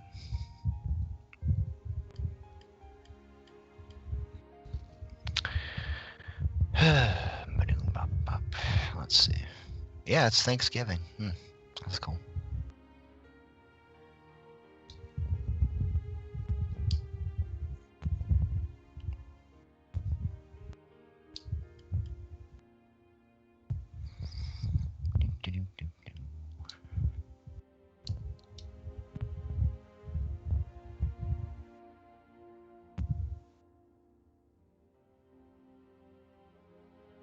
Mark 5. Visor color. Pastel blue.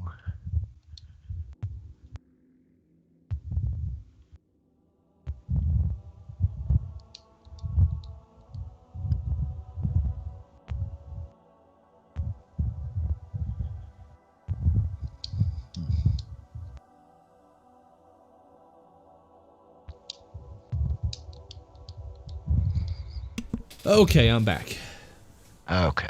I think Had to Nick get left somewhere. another now. drink, and also Hayden, thank you so much for those gifts of diapers and wipes. Oh, are they coming in handy or? Oh, so much. We've gone through so many wipes. We can't use the diapers yet because he's not big enough for those yet, but almost. Hmm. 'Cause I think the ones you got were size 1, I think. They They were I'm pretty not- small, but I don't know. Honestly, I thought that he would have outgrown them by now. No, he's still in newborn diapers right now. Oh, okay. Though his weight's Got my looking good. sis- What are you gonna say? I'll just say his weight still looks good though. He's like at 9 pounds right now. Oh, okay. Damn. Because usually they lose a little bit of weight. Oh, he did. So he started off at 8'6", and then went down to like 7'11". Huh. Yeah, I know. Well, that was funny because that was my weight when I was born. My birth weight was 7'11". Yeah. That's the only reason I remember it. My birth weight was 3'1". All right, I'm back. Sorry. Yeah, Cat would not have had to push too hard if he was only 3'1". I don't think What? Cat should have pushed if I was only 3'1". So yeah, I mean, Cat was a fucking warrior doing that whole thing. I'll tell you that. I That was bet. amazing to watch. Imagine. What was it, like 56 hours of labor? Over that. It was about 60 hours with no medication whatsoever. And then the last bit, it was just they basically said her body was so tired to like, you're not, the contractions aren't loosening anything up because you're too tight, because you're too tired and exhausted.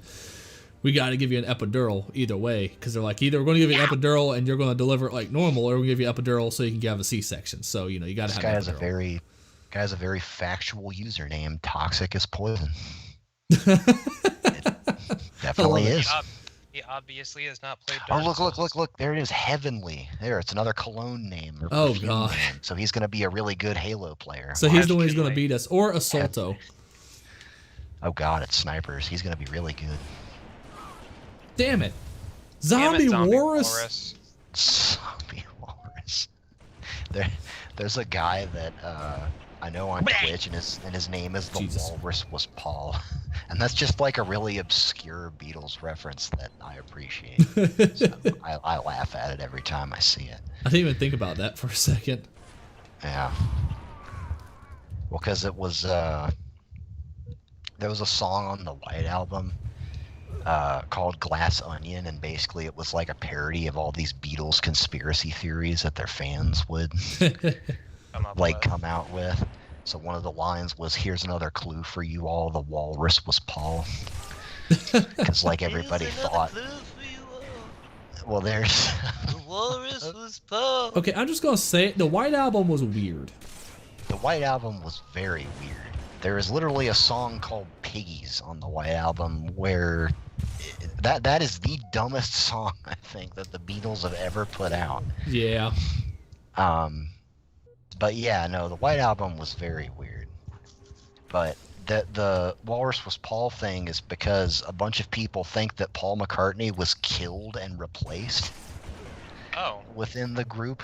That was like Makes one of their sense. biggest like Beatles What are you doing, conspiracy James? theories. God, Nick, you're ugly. Yeah. Love it though.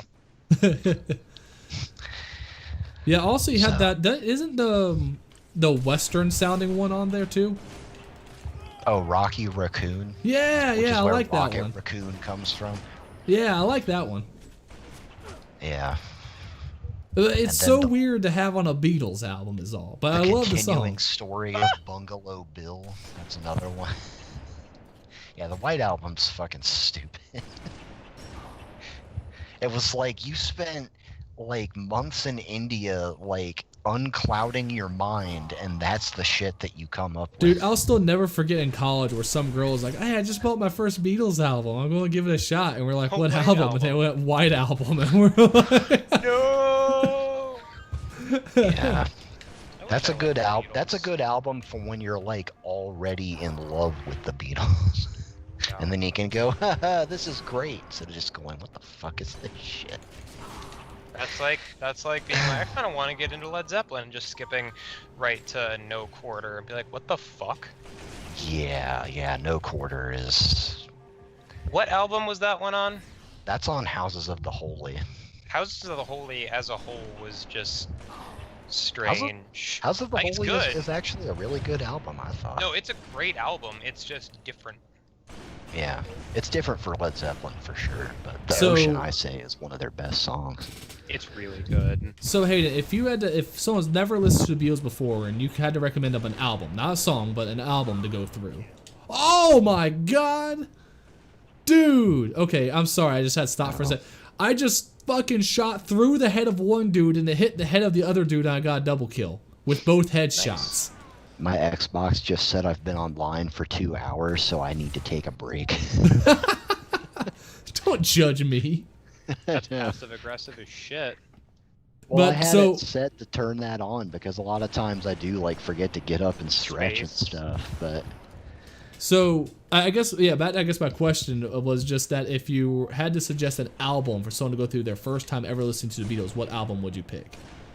I'd say Rubber Soul because that's the one that's the most like traditional, but then still has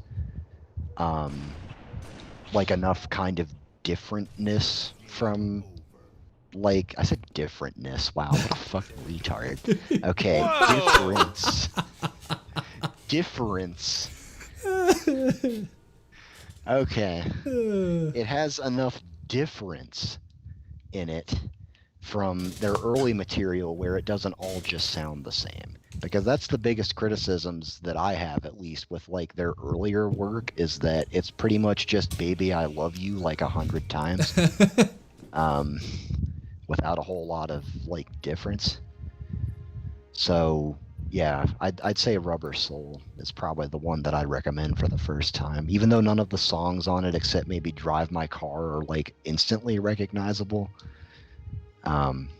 Pretty good stuff. I don't know why. It's probably not the best decision, but Sgt. Pepper's was the first one I ever listened through all the way, Sgt. Pepper's is great. and it I got. just don't think it's a good first Beatles album. See, maybe it's just because it was my first Beatles album, but I don't. Because to me, like if you love concept albums, it is a great album. Oh, for sure. It is. It is one of those quintessential albums you get stoned and blank out to. It is great. Like, Oh yeah. No, it's for me. It's right up there with like Pink Floyd stuff. oh, hands down. As What far happened? as just like, I got kicked out of the Yeah. that was searching weird. thing. I think Did that was too. weird. They reinvite you. Okay. I know it's early, but I'm probably good for like one more game. I'm just really fucking tired for some reason. That is understandable. Oh, okay. I'm just gonna sit down with my food and watch more Fargo. Invasion it Which is. season are Tosh. you on? Season 4. Oh, what'd you think of season 2 and 3? Because I didn't think you had seen those yet, or had you? Absolutely fucking stellar. No, I just watched them Oh, in the okay. past like month. They are fucking sick. Have you guys seen Fargo? I I've haven't. seen seasons 1 through 3. Haven't seen season 4 yet. Which one was your favorite? If you had to pick. Yeah, right. I'd go with 2, probably. I'm gonna say 3 just because after having a crush on her in Final Destination 3, I finally got to see Mary Elizabeth Winstead's butt, and that was like a dream come true. Because she like is still my biggest crush like in the world in terms of like an actress. I think she is Mhm. wonderful. Because I first, because you know what scene I'm talking about, I thought it was Yeah. a butt double. And then she's like, no, I did squats for like months for like preparing for that. I was like, oh shit. What did her butt look like before? Jesus Christ. I don't know. It's just like a case of cottage cheese ass, or Yeah, right? Thanks, Hayden. I love your phrases, Hayden. Me You too. put It's not things in my such a phrase. unique way. And I just like, I loved, like, James, are you going to watch Fargo? No, I mean, one day maybe, but not enough to the point where I say don't spoil it. I'll he probably forget. won't remember if we talk. Exactly. About it. Exactly. Gotcha. I just like, I love how season 3 turns into her season, like, at the end. Oh yeah. I thought that was great. I loved her character because I thought when the show first started that she was just dating Ray to like not go back to jail. So it was a really nice surprise seeing that she genuinely loved him and would Yeah. do like anything for him. I thought that was really, really sweet. And that whole like fight with her and Mr. Wrench and like the the goons or whatever that the guy When sent after she her. fucking takes the guy's fucking head off. I was like, I was not "Oh!" ready for that. Fucking, and it's DJ Qualls, whatever his fucking last name is. The stupid kid from like the New Kid or whatever that movie fucking was. That garbage movie. I liked Mr. Wrench and Mr. Numbers a lot to kind of segue into that from season 1. I do not remember which ones you're talking about, really. Only because it's Mr. been Wrench was the 5 years. deaf guy that was there in season 3 that was like Yeah. fighting with her, and then Mr. Numbers was his partner. They were like So was hitmen Mr. Wrench that in were, season 1? Yes, he was. And Oh, like that fuck! that's why I like that musical cue with like the drums that like do do do do do do like thing like that. That was Mr. Wrench and Mr. Numbers theme. Cuz I like watched them all back to back and I was I like, didn't- holy shit. I Like I had- couldn't believe he was in there. I had watched Fargo season 1 with Tyler, and we were still living together. Oh damn, that's been a while then. Yeah. And then he and my at the time girlfriend both got me Fargo season 2 for Christmas, and then I just never watched it until recently. I liked season 2 a lot. Like I said, probably my love favorite season. 2. I love Patrick Wilson. I have a really big soft spot for Oh, him. Patrick Wilson fucking killed it in that show. The only other thing I'd seen him in was Watchmen, which was, you know, Watchmen. Oh So- fuck, he was in Watchmen! Yeah, he was Night Owl. That's part of Watchmen. Well, I'd say that goes to Jackie Earl Haley as Rorschach, personally, but... Just making Say what? a jest. I can't really hear you all Yeah, that neither well can I. for some reason. Saying it was a jest. It was Oh. joking. He was pretty good in it, though. Yeah. I'd say the The cast first- of that movie was good. Like, the cast isn't really the problem. But... They just weren't given a whole lot. They were like, "Hey, you're gonna be acting today. It's gonna be in slow mo." All right, I guess. The only one that I'm kind of about was Ozymandias. He was such a bitch. Oh, yeah. I don't know Like, if and it was that's his the thing, actor, the way he In was the written. comic, he wasn't a bitch. He was like a very just like cool, calm, collected, like a guy that orchestrates a plot like that can't be a bitch. Like that's the thing. He was a bitch. But they made him a bitch in the movie, and then even in the comics, like Dr. Manhattan's just kind of like, huh, bitch. I'm like, no, your place. Okay, Like pussy bitch. my big blue floppy dong, you know, knows what's good for you. Floppy donkey dick.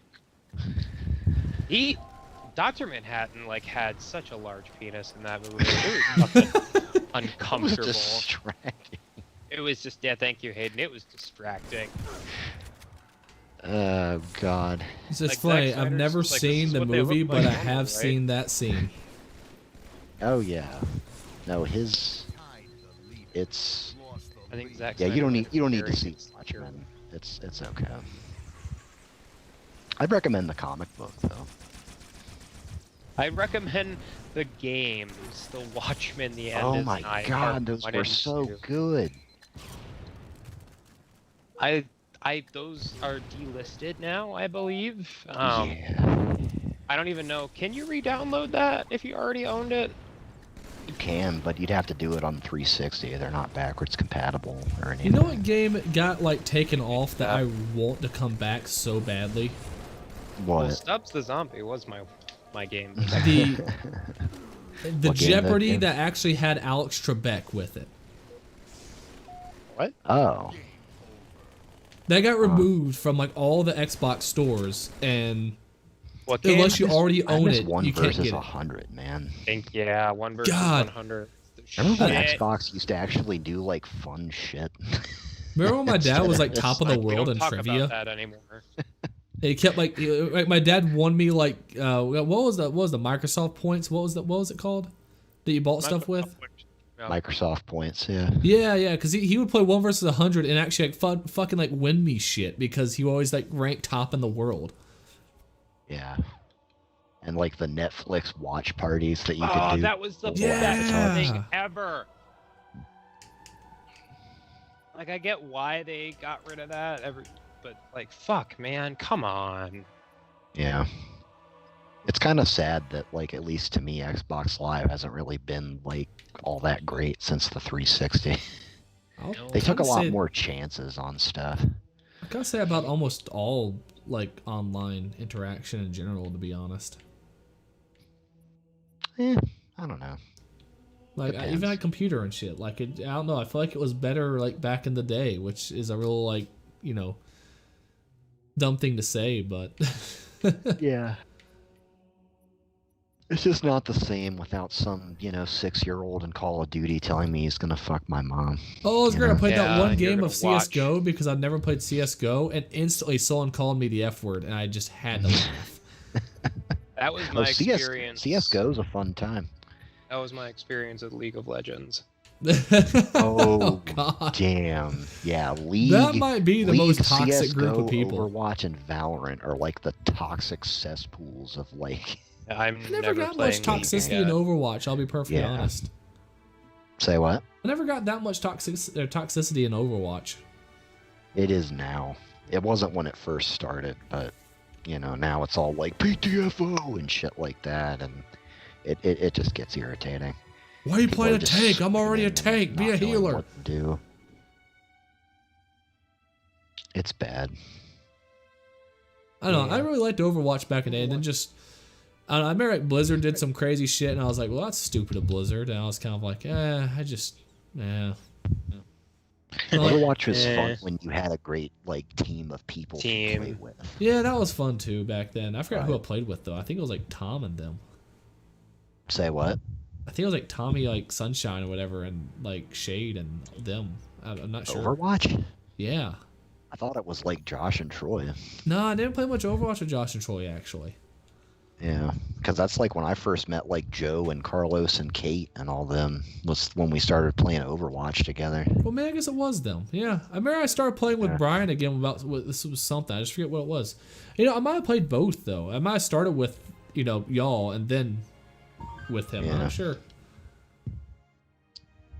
Kate and Troy are pretty much the only people that I talk to in that crowd anymore.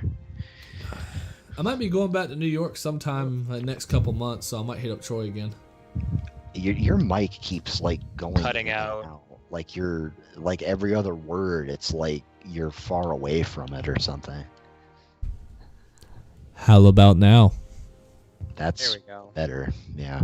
Well, now it's like right in my face. Yeah, I think that's where it probably needs to be, or at least a little bit closer. But like, No, I might be going back to New York in a couple months, so I might hit Troy up again. that's Oh, cool. nice. Yeah. I would say nice, but that also involves me having to work in New York again. I hate working in New York.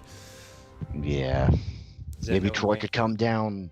Well, not down. Well, yeah, down, but past me and to you. I mean, I got spare bedrooms here. Yeah. Anyone's welcome to come by. They must bring a gift for the child, though. I brought my gift in advance. Thank you. Exactly. So you're free to come. We've I already. feel like you're gonna be like Rafiki and Simba, just like holding him up on like the balcony for everybody to look at. I feel like I already did that with the grandparents and great grandparents and all that. Like, here is my child. Yeah, Zimbabwe. that's gotta feel awesome though. No, it Yeah. really is awesome. I'll tell you one thing, man. Watching like someone give birth, I've watched videos of like live births and stuff like that. Yeah. Don't get me wrong, like videos, it's like okay, wow, miracle of life, all that, sure. Now actually fucking seeing it, like, You ever Oh my- seen a homeless blink his eye? like his head, his head came out first, but when his head, he shot like a fucking gun, like he shot out. I don't need this description. Yeah. But what I Good. will say about them is, it was beautiful. I was Gonna in keep tears. going. Like I was just totally in tears through like the whole thing, and not even just because it was like I have a son, but just because it was man, seeing it in person, like, yeah, it's gross when you kind of think about it and watch it in like a video format and all that. But like seeing it actually happen, especially like seeing someone, of course, you love, like, go through all that pain and suffering and labor to then give birth. It was like one of the most beautiful things I have ever seen in my entire life. It was like I was just in tears. It was amazing. All I can picture is that episode of Community where Shirley's giving birth and Britta just like goes under her skirt to try to like help her out through like the birthing process. And it just shows like this incredibly like dark tunnel. It just cuts to a dark tunnel. And like Britta's face just like pure horror, and then she just like gets out of the shirt just like in a trash can. So like they asked if I wanted to like be at the end where I could see like the whole process, and I was like, yeah, sure. So I watched the whole damn thing take place. Jesus Christ, you're a braver man than I am. Listen, like, once it started, I was like, I can't look away. This is fascinating. Oh no. It's like a train wreck. No, it was just like, No, I'm kidding. it starts as nothing and ends up with the baby. I mean, it's... I made jokes about it before, going like, women are just like magical fucking creatures, basically, that like it makes no sense how this works. And like, I know how it works medically. I'm just saying, it's like, it makes no fucking sense at the same time. Like, you just watch it take place and like, this is amazing. This is just unreal. Like, just totally bizarre. And then of course, actually having him, like, that was just, that's icing on the cake, right? That's just awesome. That's great. The little Halo player. Hopefully. I'm gonna head out. I will talk to you guys later. Let me know if we're doing anything on Friday. All right, cool. Don't know. It depends. My parents might be coming by on Friday, or they'll come by on Saturday. I don't know yet, so that will depend. That's why I said if, but fuck me. Yeah. Yeah. That's a joke. See you, man. Yeah. See ya. Yeah, now I just gotta make sure my kid doesn't turn out to be like a Fortnite player. Oh God. That's gonna be so weird, cause like we didn't grow up with I don't know. It's just weird to me, like even the generational changes that have taken place within like the last 10 or 15 years. Oh, I know. Listen, we're gonna have fucking Neuralink. That's what's gonna be, and we're gonna be confused by it. Yeah. Like, I mean, there's already a video. Your thoughts should be kept to yourself. Back in my day, we actually had to use hand-eye coordination to play games. Yeah. But I mean, did you ever see the video of the monkey actually playing a video game with Neuralink? Oh my God. It was like so all the game is like, it was like a dot, and he had a controller, basically like a joystick, and he had to get the dot to like this circle, and once it did it, a treat came out of the machine. So he learned how to play the game. And then of course they inserted a chip in his brain. I mean, just totally bizarre. And then they disconnected the joystick, and he still was able to play the game.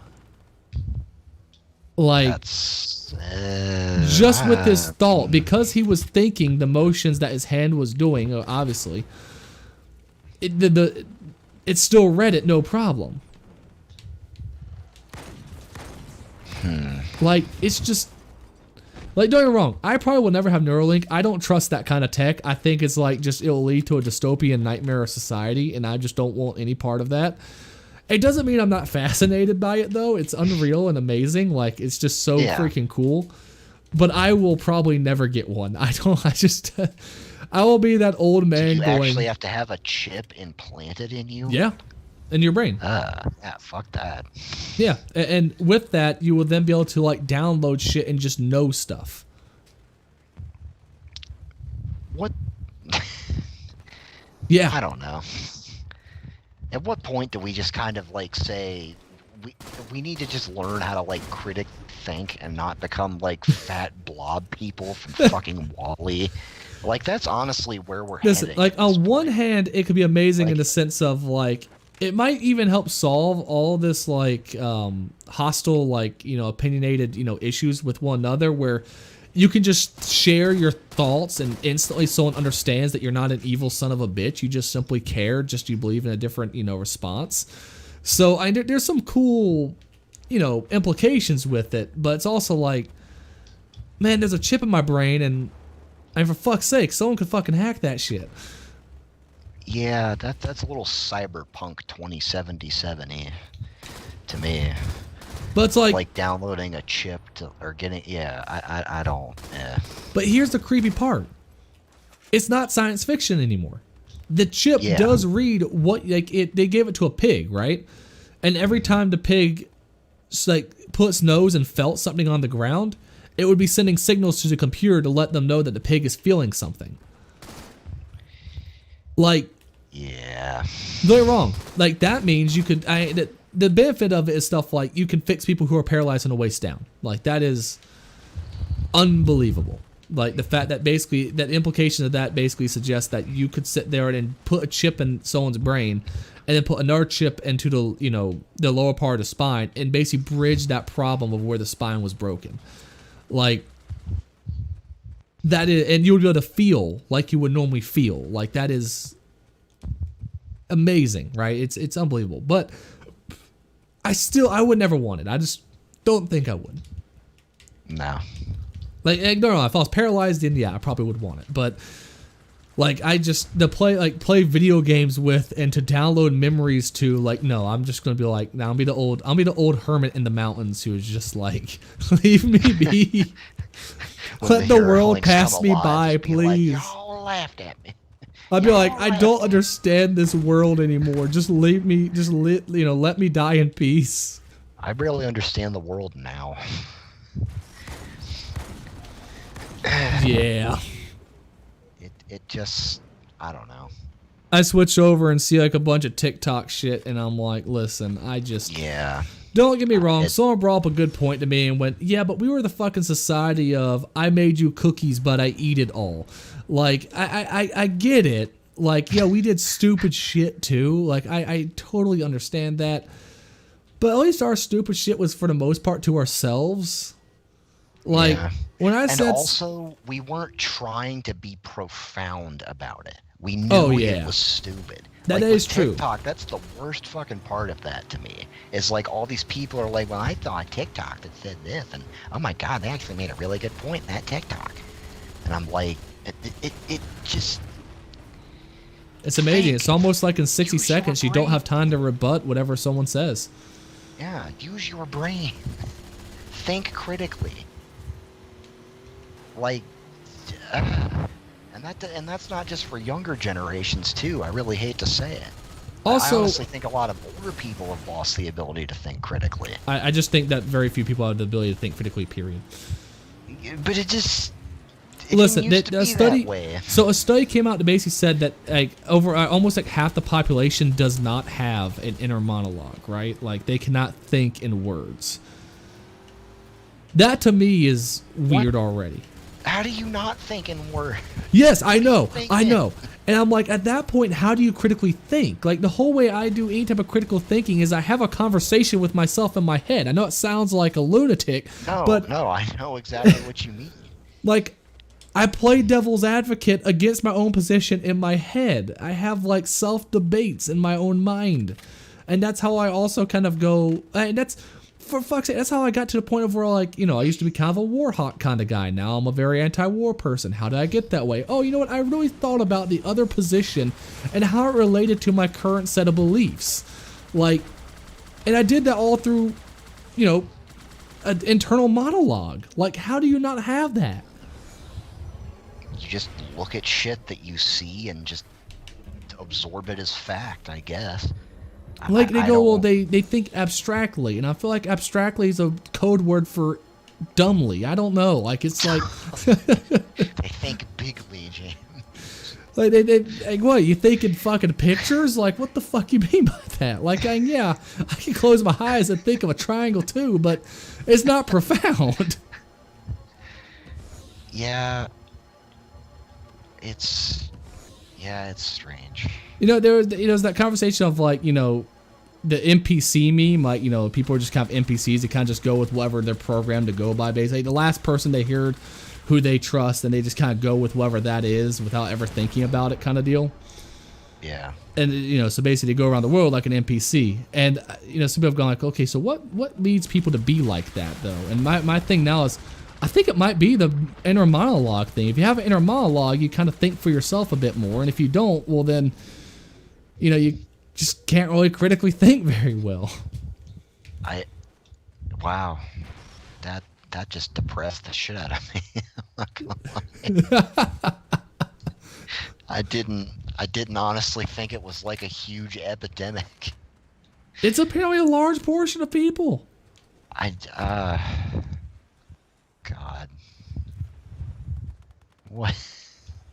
I mean, every study shows a different number of people who don't have really internal monologues, but the fact that anyone doesn't have it to me is already frightening enough. Yeah, it's very, Now, what I Yeah. would want to know is the correlation of IQ with that. Like, do I people don't with think. well, What were you I gonna want to say? know. I just want to know, like, do people with higher IQs, are they more likely to have an internal monologue, or like how does that work? Yeah, I don't know. I'm not sure that IQ is necessarily like the only way or most surefire way to measure someone's intelligence, though. Don't say that to me. I have like a really super high IQ. No, I actually agree though. I totally agree. Like, I was measured with a fairly low one, and I mean, we all know where that got me, I guess. But yet still. you'd whoop everyone's asses at trivia. Well, it's also like, well, what does IQ really? Does IQ really measure intelligence, or does it also measure maybe something else? Like, there's different forms of intelligence. So, what kind does it truly measure? Like, I get that IQ so far is the highest correlation to a lot of things in life. Yeah. But it does leave out a lot of stuff as well, I think, especially with the modern economy, where actually people who compartmentalize their thought process do actually very well when it comes to other parts of the economy. You know what I mean? Like, a lot of people who do, you know, compartmentalize a lot of their thoughts do not typically score that high of an IQ, yet they would probably do very well in other aspects of society. You know what I mean? I guess. I'm sorry, Hayden. Was that just 2 IQ for you? Jesus Christ. Let's not get into that type of jokes.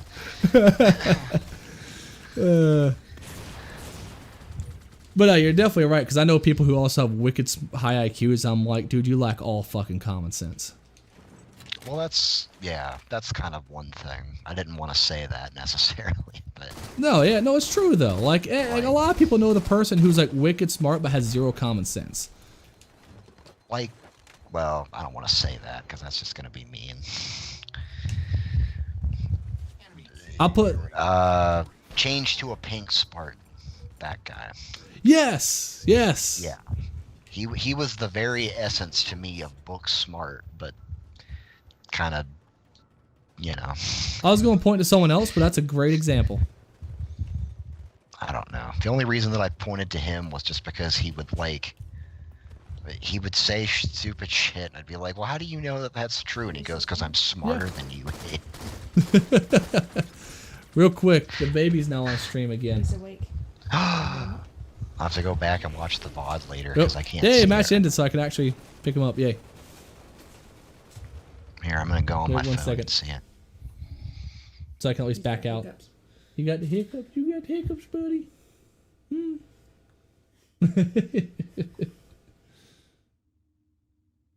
Baby hiccups are adorable. They hiccup a lot though. Like I never, and the pediatrician was like, "Yeah, don't worry, babies hiccup a lot." And I was like, "Geez, that's just so much though." Hey, buddy. Yeah. Hey, look over here at the TV. No, don't look at mommy. Look at the TV. I know you want food, probably. There you go. He just fed. Got the hiccups. You want to talk to the mic?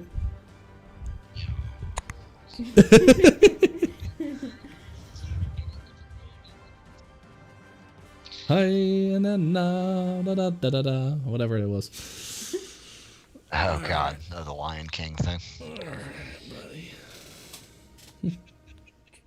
Hey. So cute. We're about to go to bed. Mm. That like earlier today he was making some like weird noises. It sounded like Yoshi from Mario. Like- That's adorable. It was like just blang. And I was like, oh my god, that's adorable. You really have the hiccups right now, don't you? You just ate. You just ate? Are you gonna burp them first?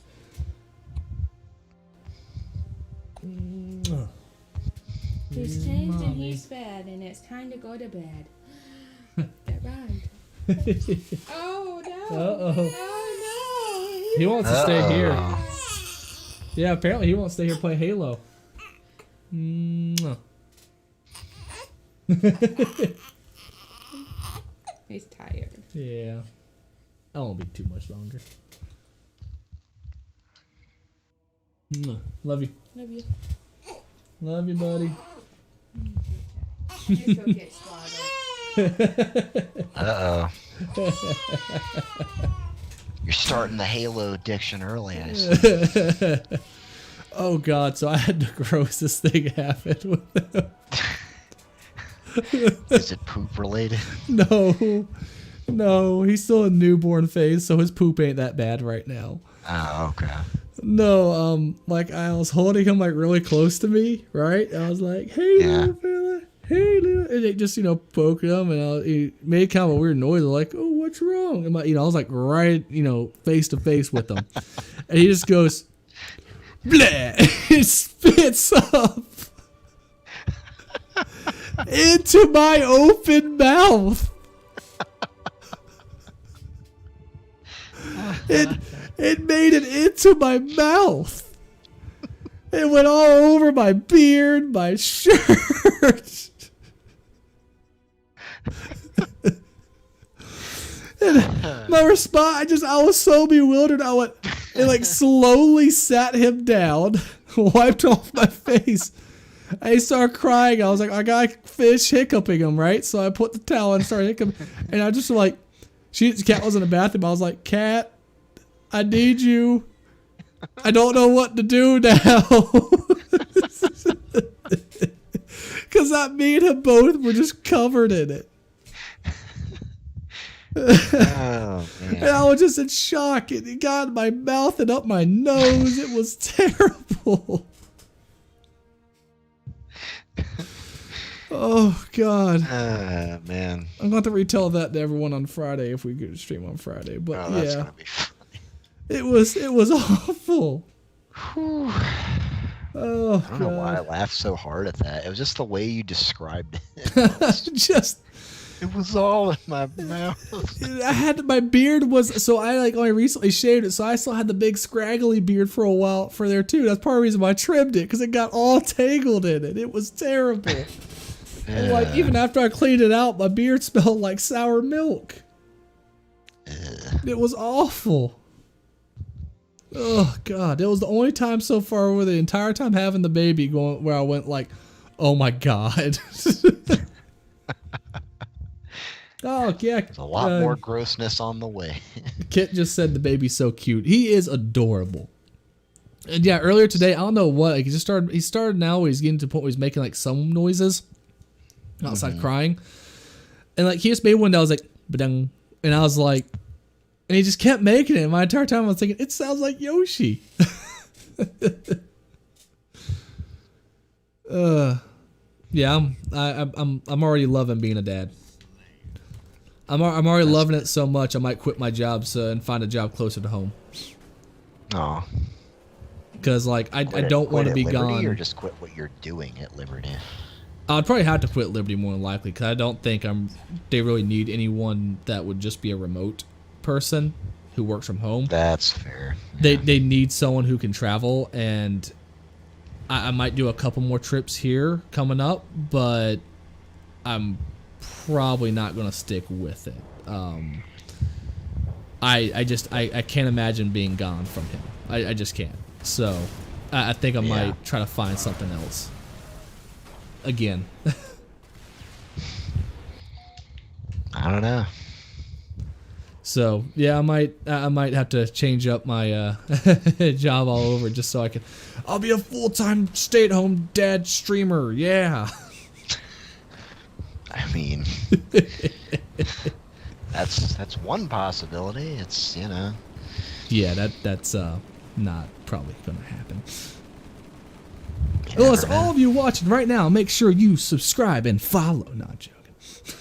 Well, you can't subscribe yet because you're not an affiliate. Well, I meant subscribe on YouTube because there's also YouTube people watching. Oh, hello, Adventure. As adventures do Bararo. I'm sorry, I probably butchered your name. What? He said Halo 3, and he said hello. Yeah. I'm sorry. I wish I knew your name. I can't read your name. I can only go with what James has said. But hi. It's as adventurers do BARA with a squiggly O. Oh, yeah, that doesn't help me at all. Sorry. Yeah, I'm about to say it's. I'll just call you Adventure. How's that sound?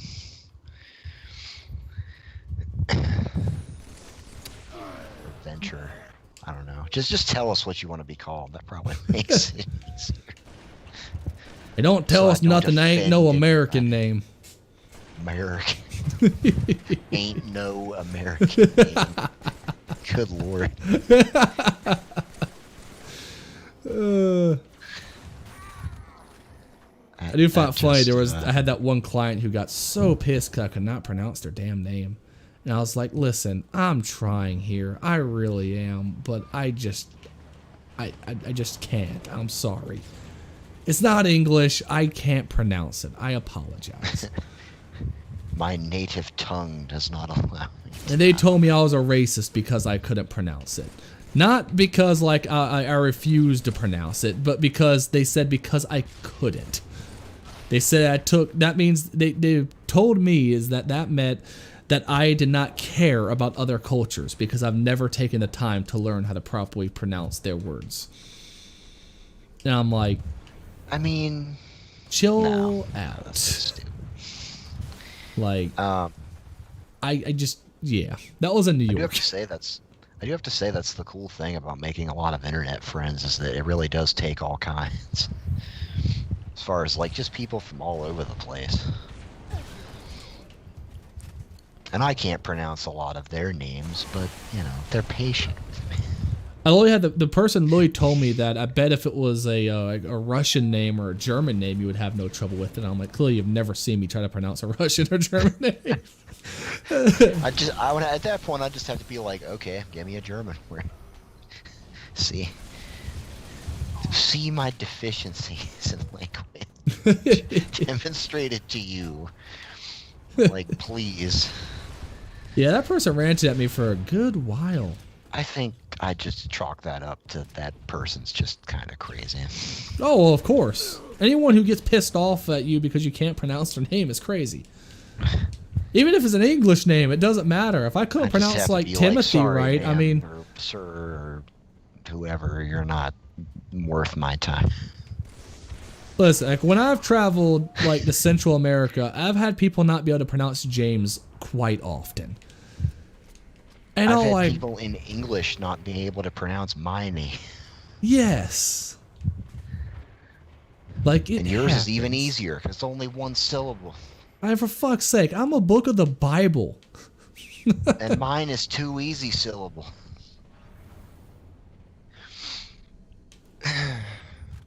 Yeah, it's always strange how the things that some people get upset about.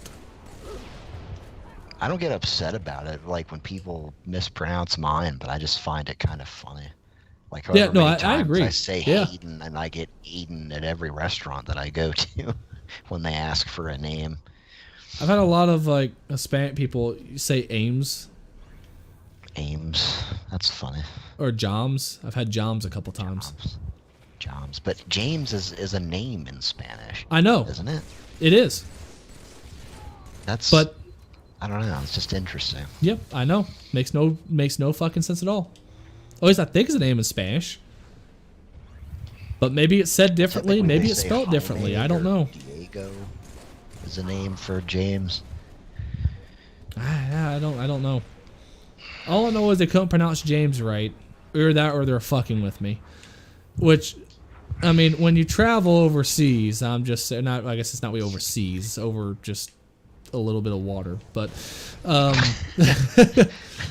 over the Gulf. Yeah.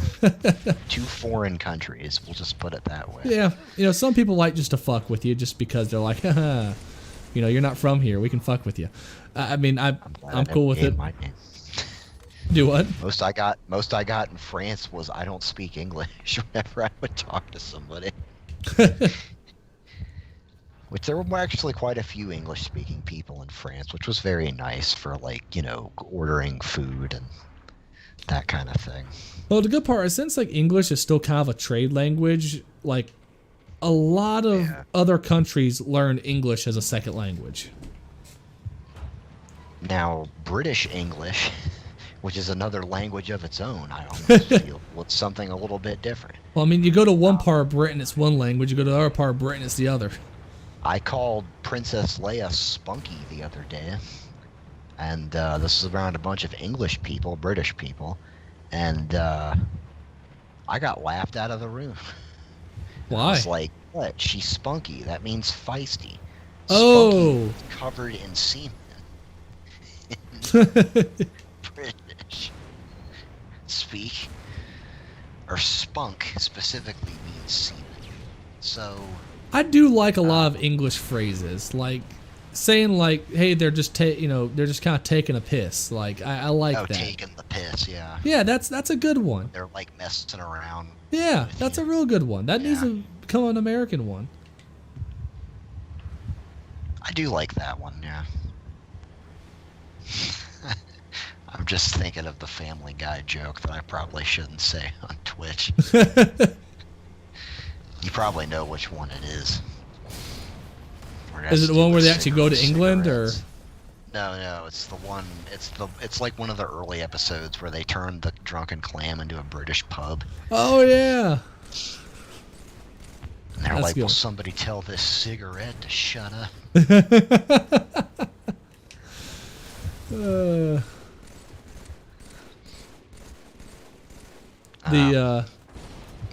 My British cousin said that when she was a little girl, there was a bunch of cigarette butts all over the place, and she goes, "I can't believe these, are all over the street."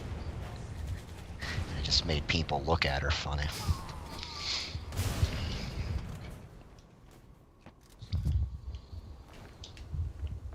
Dang it, I keep hopping in the wrong seat of the tank. Yeah, see, that's the one thing I don't like about how the online censors stuff. It's you do realize there's other cultures outside of America where different words mean different things. Yeah. And that not everybody is going to be offended by the same things that a fragile little white person would be. Yeah, that's also true. But I mean, in a way, kind of my take on it. In a way, big tech censorship is sort of like American colonialism in the sense of we're imposing our values and culture upon others against their will.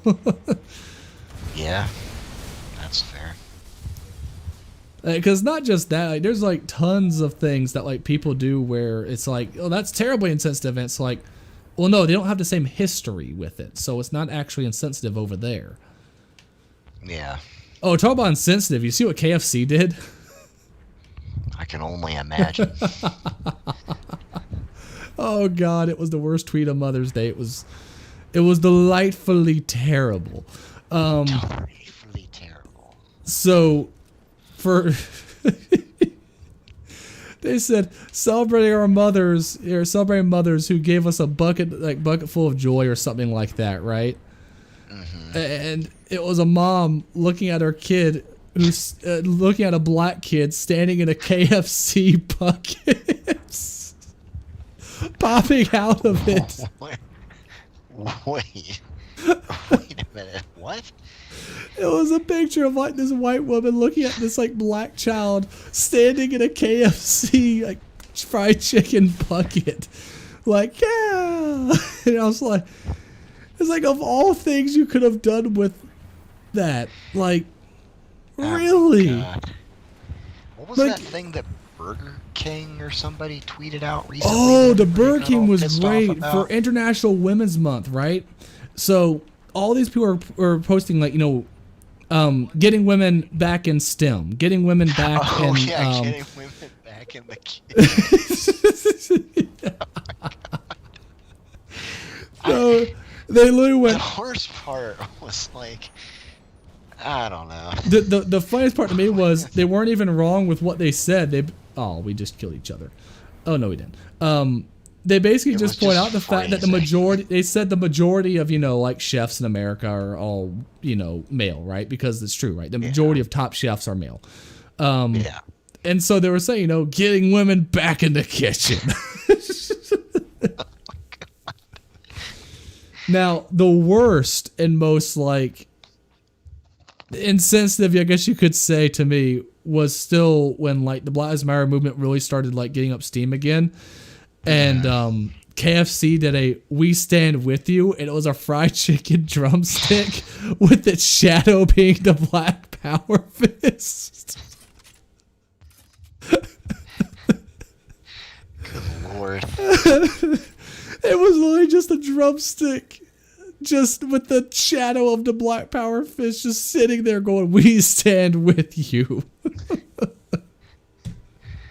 My God. I'm all I'm thinking is, I mean, there's tone deaf, and then there's just. you have to be outsourcing. All I'm thinking is you got to be outsourcing your marketing, right? Yeah. That. There's no way that somebody can be that clueless. Yeah, sure. And can you also get me water with the cup downstairs Yeah, next to my chair? yeah, no problem. Love you. Love you. But yeah, they gotta be outsourcing their stuff, right? But where someone, it has to come from a country that doesn't have that as part of the stigma of fried chicken and black people. If you went to England, they don't understand that where that is, right? They don't get that entirely. Same thing if you go to France or China or Japan, they're not gonna get it, right? Because that is kind of something that was more so American, right? They got to be outsourcing their marketing. It's my Well, only even thing I the, can think of. My dad had a coworker that was a Jamaican, and so he would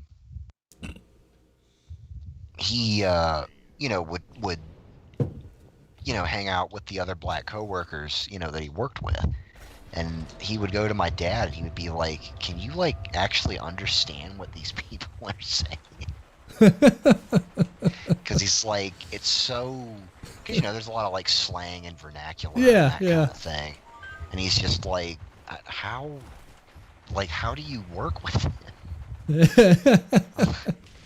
My dad's it just is what it is. That's just the way they talk, or the way they act, or who they associate with, and whatever. But it was just kind of interesting seeing and I think they at first expected the same out of him, because he was black himself, but it's a different kind of. Oh no, dude! I have a friend who's he's South African, right? And he speaks with more of a British type accent to him because he came over to America when he was, I think, 14 years old. Okay. And so the English he learned from the people he learned it from, they were all kind of more English, and so he just he had a bit of a different sound to him for sure, and. He talked about the fact that it was so fucking hard in school. School was terrible for him because he got picked on all the time. And he's and it was kind of I'm the one speaking better, I'm the one speaking proper English. Yeah. I'm being picked on. And I'm over here of course, redneck English basically, y'all and ain't. And I'm yeah, you speak better English to me. I know Canadians that say y'all, which is so strange to me. Yeah, I think y'all is starting to become a very normal thing, actually. Well, and something that's kind of pissed me off recently, right? You know the phrase "bless your heart," right? Yeah. If the way that I always heard that growing up was "bless your heart" means take pity on him or something yeah, totally. that. Yeah, As far as, bless his heart. Yeah. Like if somebody was like, you know, I Kinda don't know, dumb, like typically. if they were missing a leg or something like that, and they were trying to like walk through a door, and you're just, oh bless your heart, like you're trying and all this stuff like that. I like how you But- went with like an actual like real thing, and I went with just someone who was dumb who like didn't understand something. No, but like, you know what I mean. No, I get what you mean. But Totally. like, now, through internet memes and stuff, bless your heart has apparently turned into fuck you. Yeah. Like, if I say bless your heart now, it means like I'm saying like fuck you, get lost. And it's like, when did like it? This is gonna sound terrible. It's cultural appropriation of Southern language and like slang and stuff. You guys that aren't Southern are taking it and like you're mutating it into something that it doesn't mean. Yeah. And then just saying, well, really, it's universal. It belongs to everybody. And it's like, no, it fucking doesn't. Well, There's also, a like, reason that there's divisions and barriers in language in some areas of the world. well, also, you know, though there's plenty of stuff you can get on the South for, there's a lot of people who get on the South for things that make no fucking sense that are like really kind of ridiculous, if you know what I mean. Or like Like they, what specifically, I guess. like the whole like cousin fucking and stuff like that. Like that's not really a. Yeah, that's a little. Yeah. But thing is, it's not really a Southern thing. It's same like the same shit kind of exists kind of like a little bit of everywhere actually. In fact, actually the highest amount of cousins married to one another in most places in the world, they're not in America even remotely. Yeah, that does kind of bother me a little bit. And like that guy that we used to know, well, died, I guess, you know, anyway, it doesn't matter. The guy that used to hang out with Troy and them, like, he's a Yeah. friend of Troy's. And he, like, always did that shit. And it just kind of pissed me off because, like, I know you're a Trump supporter, so, like, I don't mean this to, like, offend you or anything. But he would always say I was a Trump supporter. Like, he'd always just be like, you fucking Trump-loving cousin fucking piece of shit. And I'm just like, dude, like, fuck off with that. Well, yeah, well, they think like all Southerners are exactly the same for one, and it's like, no, Yeah. we got our own sections. Like, for one, we got our trash Southerners, which we call our white trash, right? The trailer park Yeah, people, you know, exactly. that's like our, like, if you're talking about like, what's the equivalent of like a Southern ghetto? It's the trailer parks, right? You know, it's trailer trash, Exactly. white trash, whatever you want to call it. We got our like Southern coasties, right? They're a bit more hippie in nature, who like kind of like will smoke weed and go surfing while at the same time work on a farm. Yeah, you got those, and they kind of live all along the coastal side. And then, of course, you got your standard, like, good old boys in Georgia, right? Like, you got your variations of Southerner, all with their own little different kind of subculture. You can't just say they're all exactly the same. Yeah, any more than I can say all of New England is the same. Yeah. Or all of the Midwest is the same. Or all of the West Coast is the same. So... Well, I remember it was funny when I told someone in New York about the fact of, yeah, Southerners love to smoke weed. And, like, there's a lot of Southerners out there, especially like younger Southerners, who just love to fucking smoke weed. And they're like, what? Nuh-uh. And I was like, dude, it's in country songs left and right. And he's like, no way. And I'm like, I started playing like a couple country songs that all fucking talked about smoking weed on the weekend.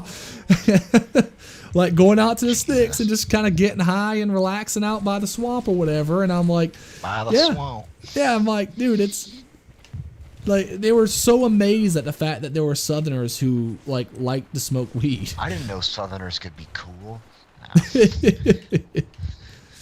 You mean you're saying that unifies us? Yeah. It's called marijuana. No.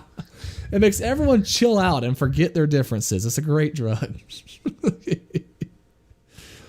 God, someone's gonna like find this For like 20 years from sporadic now when I use. have like a really, really nice career and go like, you advocated the use of marijuana. I don't know. Maybe by that you'd point it'll probably just be a normal thing. celebrated. I was gonna say, you'd probably Also- be considered ahead of your time. Yeah. I don't know. I guess I don't even really celebrate or encourage it. I still say overall you shouldn't do it, but Yeah, it's not all that bad. That's kind of my thing, to be honest. I would just say as little mind-altering substances as possible. I'd also say you shouldn't do It's kinda marijuana if you're young. That can affect your short-term memory as well as your long. It can affect all of your memory faculties and can really fuck up your mind. And there is a higher correlation to people who actually use marijuana at a young age versus have mental issues later in life. It does have side effects when you do anything that affects your mental state, including drinking, including drugs. And you can get lung cancer from it. You can, That's and people something don't want to fucking believe it. Yeah. Anything that isn't air that you're putting into your lungs is not good for your lungs. Yeah. I don't really get why that is something that is so controversial to say. Like, vaping is terrible for you. Okay? Yep, it is. I'm going to say it right now. And also, guess what? Like We a also don't. douchebag when you do it, and it's terrible for you. Listen, I look at someone who vapes and go, "You little bitch, smoke a cigarette like a man." Okay, I wouldn't go that far. But still, I admire people in a way that vape in certain contexts because it means a lot of times that they're trying to quit smoking. No, I've met a couple people who started vaping because of that, and it all evolved to, well, now it's just an easier way for me to smoke. Yeah. Well, like, there's a friend of mine that I guess I've known for a little bit, but she was a former cigarette smoker, but she, she's gone to vaping now, but she's actually trying to cut back, like, on the amount that she vapes. See, the issue with vaping is that it's so easy because you can do it indoors and like it's no big deal. Oh yeah. So you don't even have like the stigma anymore of smoking, which, and people act like stigma is such a bad thing, but it also can be a good thing too, in the sense of like if you don't feel good about yourself when you have to like sneak out to go smoke a cigarette. And guess what? It probably is kind of a good stigma to have. You shouldn't feel good that you just snuck out to go smoke a fucking cigarette because you can't control yourself. Like that, you shouldn't feel good about that. That's okay to not feel good about it. It's okay to not be okay at something. Yeah, there is such a thing as positive peer pressure. Yeah. Like if your peers are like, "Hey, we're all getting jobs, you should too." Like, okay. Yeah. That's a good peer pressure. And it's just like now, I don't know. Like now you can't even like have a stigma against anything without people going, "Well, you just mind your own business." I'm like, well, I mean, I am. I'm just giving you my suggestion. You can take it or leave it. Like I don't really care at the end of the day. Like but you come to me and say, "Well, what do you think about smoking?" I think this and this, and then they go, "Well, you just mind your business." Well, why the fuck did you ask for my goddamn opinion, bitch? Like really? But yeah, no, I don't know. I guess just because I've always had asthma, so I know what it's like to struggle to breathe. I don't need any assistance in that. Yeah, you regard. never want to smoke pot. Yeah. I mean, the coughing alone from smoking pot would get you. Oh God, no! I have an uncle he's a pothead. I mean, he's a habitual consumer of marijuana since a very young age. Dude, So, last time I smoked pot was maybe I don't know, Kat was still pregnant, so maybe like 3-4 months ago, maybe something like that. It was early when she was pregnant. And it had been like a long time, about another like half a year since the last time I smoked pot prior to that, right? And I went ahead and took a big fucking hit, like it was like a full like, and just like held it deep and low for a good while. God. And I was like, "Oh, this is gonna feel great." And then I like for a solid like 15 minutes, I'm up here just going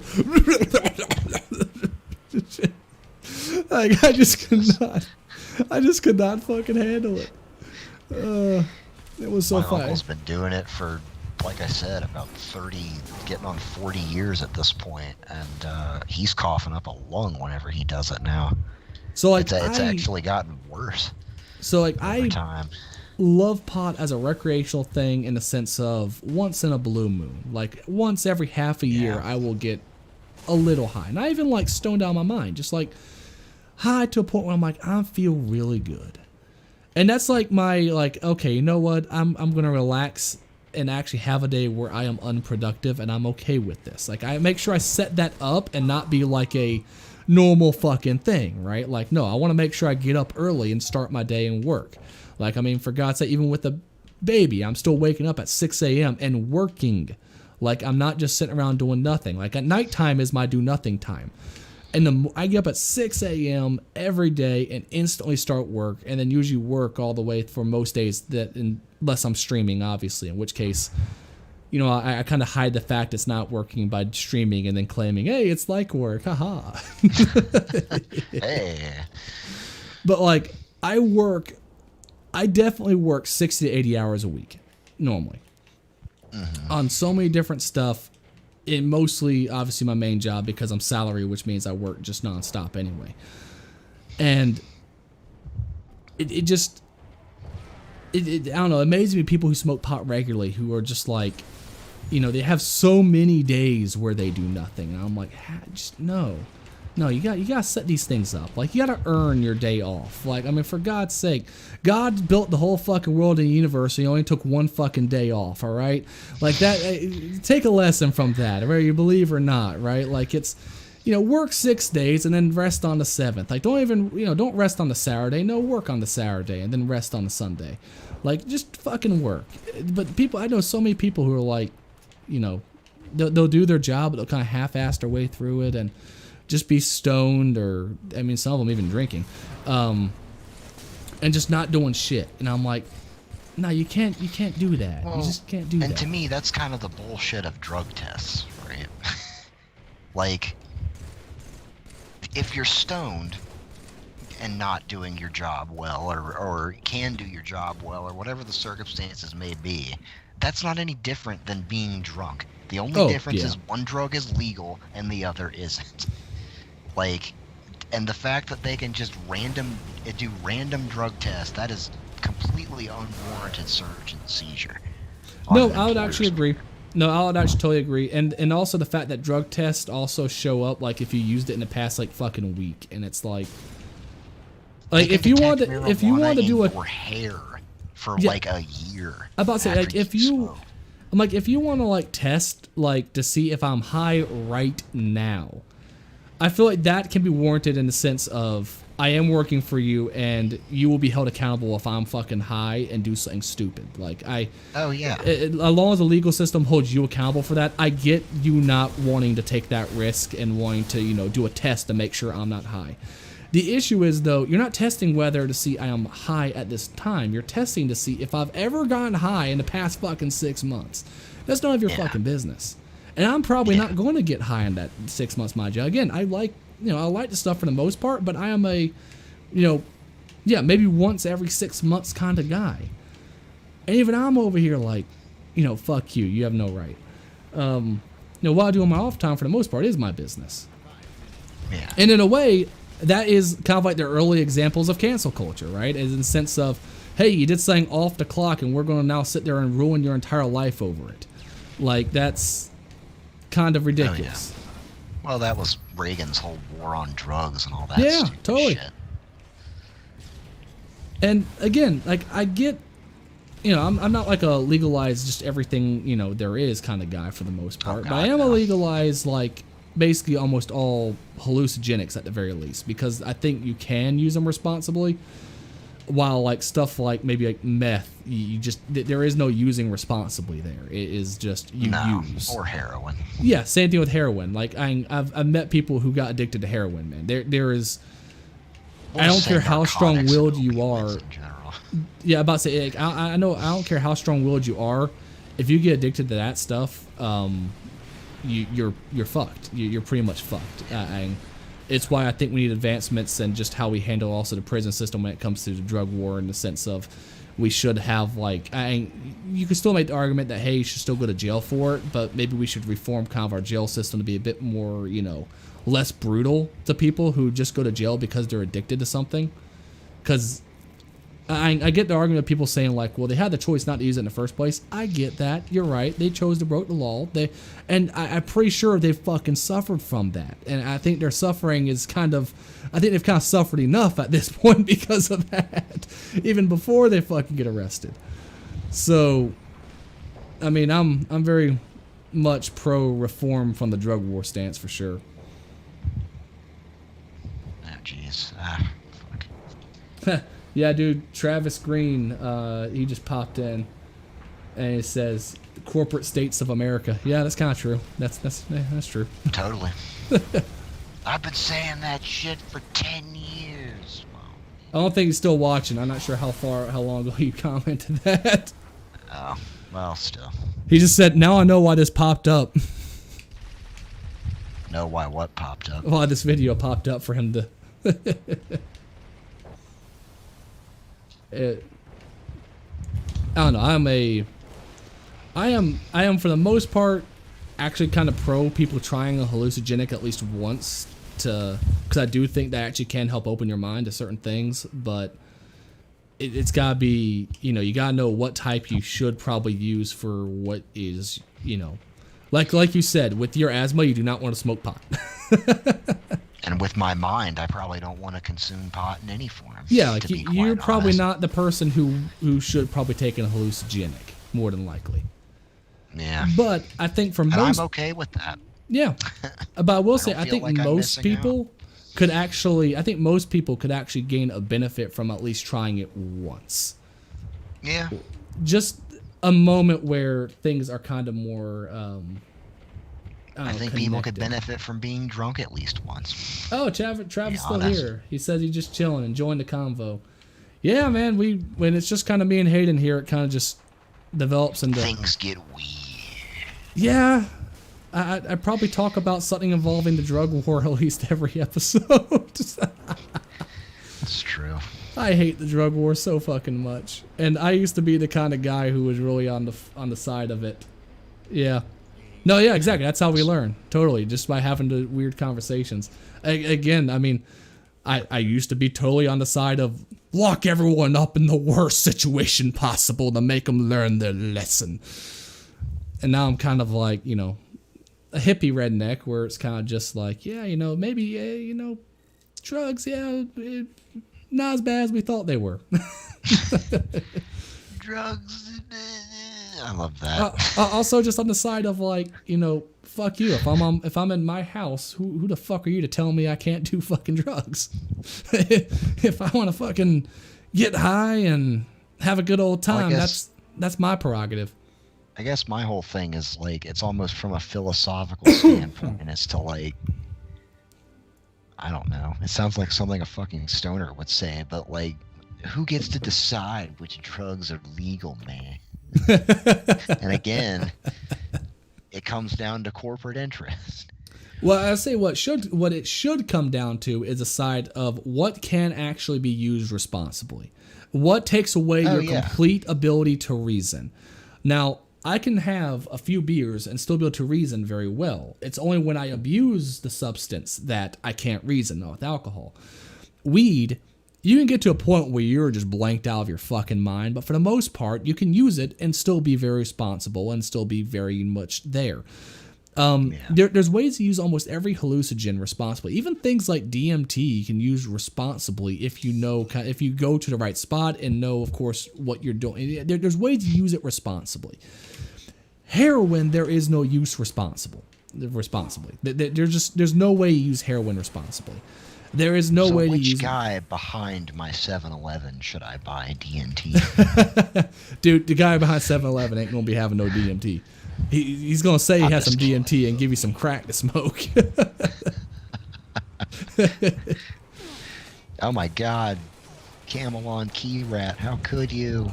DMT is still something I really want to try eventually. I just realized that he and I have the exact same emblem. What are the odds of that? People are probably gonna think we're like on a team or something. I don't want people to think that. Also, I think I want to do shrooms sometime in the future. I haven't done that in like a long ass time. I wish I could do psychedelic drugs and get drunk without probably ending up a crazy person. But, you know. Well, there's also plenty of benefits of never doing the substance in the first place.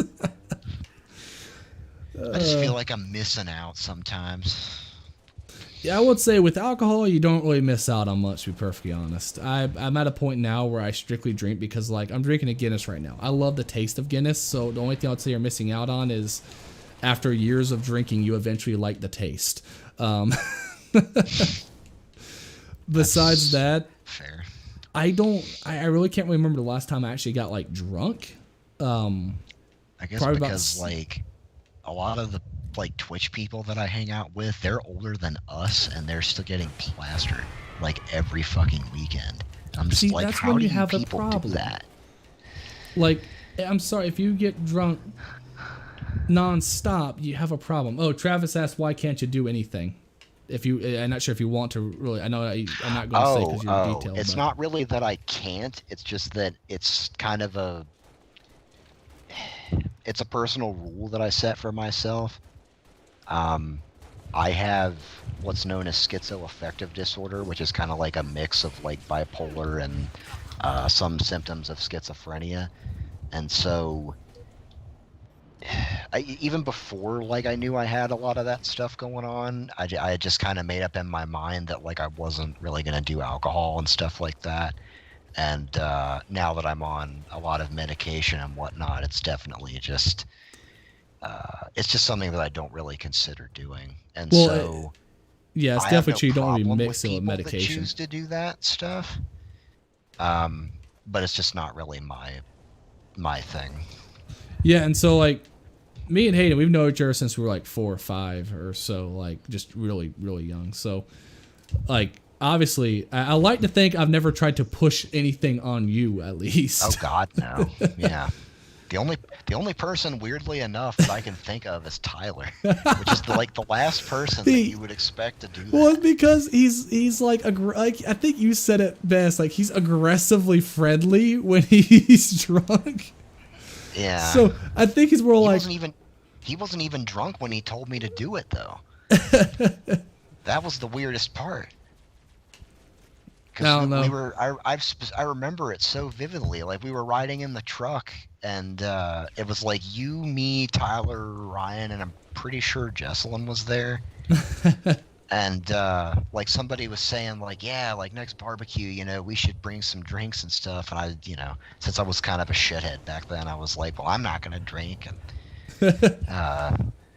James was like, well, yeah, I mean, you know, that's your deal, man. And Tyler's like, come on, man, how old are you?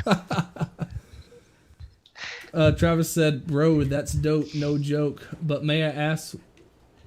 Well, I guess you already kind of said what the medication's for in a way. Said not trying to get too personal or anything. You're just trying to, you know, learn. But I guess you kind of already talked about it a little bit there. Well, what it's for. Yeah.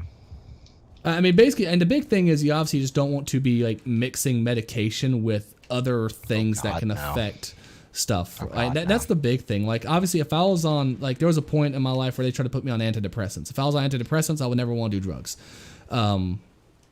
I am off antidepressants. I haven't been on a depressant since, like, I don't know, over a decade at this point. Thank goodness, right? I mean, in a way, you know, thank goodness I don't need that sort of stuff anymore because I mostly switched over through just kind of a healthy lifestyle choices helped me tremendously. But, you know, if I was still on them, I wouldn't be doing any sort of, you know, mind-altering drug if I was still on those. Well, in a way, they already are mind-altering drugs. Yeah, they just exactly. alter it in mostly a positive way. Yeah, exactly. It's just how, what way is it altering the mind? Yeah. But it's also why, and straight enough, that's also why I got off of depressants as well as anti-anxiety medication because I didn't like the fact I felt altered. Like I didn't like the fact I didn't felt like me. I can understand that. And for a long time, I think, like when I first started taking, well, I was on antidepressants from the time I was about 16. And I guess that's mainly just because it was literally getting to the point where I would just like sit in an armchair when I got home from school and literally just like stare at my feet and just like not even, I wouldn't get up. I wouldn't like, I'd get up to go use the bathroom, basically. That's how bad it had gotten. So, I mean, hell, you know my history with depression, anxiety. Obviously, you know, for one, I was afraid to even.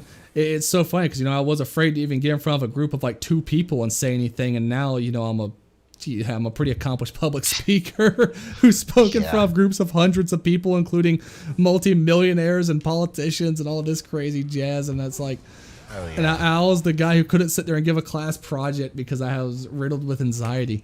as well as, of course, my depression and, you know, some of my not best actions I committed to myself because of depression. That was mostly because I fell into the wrong group of people who said, hey, it'll make you feel better if you cut yourself. I was like, well, you know what? Yeah. I'll give it a try. And then I went, now I kind of feel bad and I'm bleeding. This is great. Yeah, sure.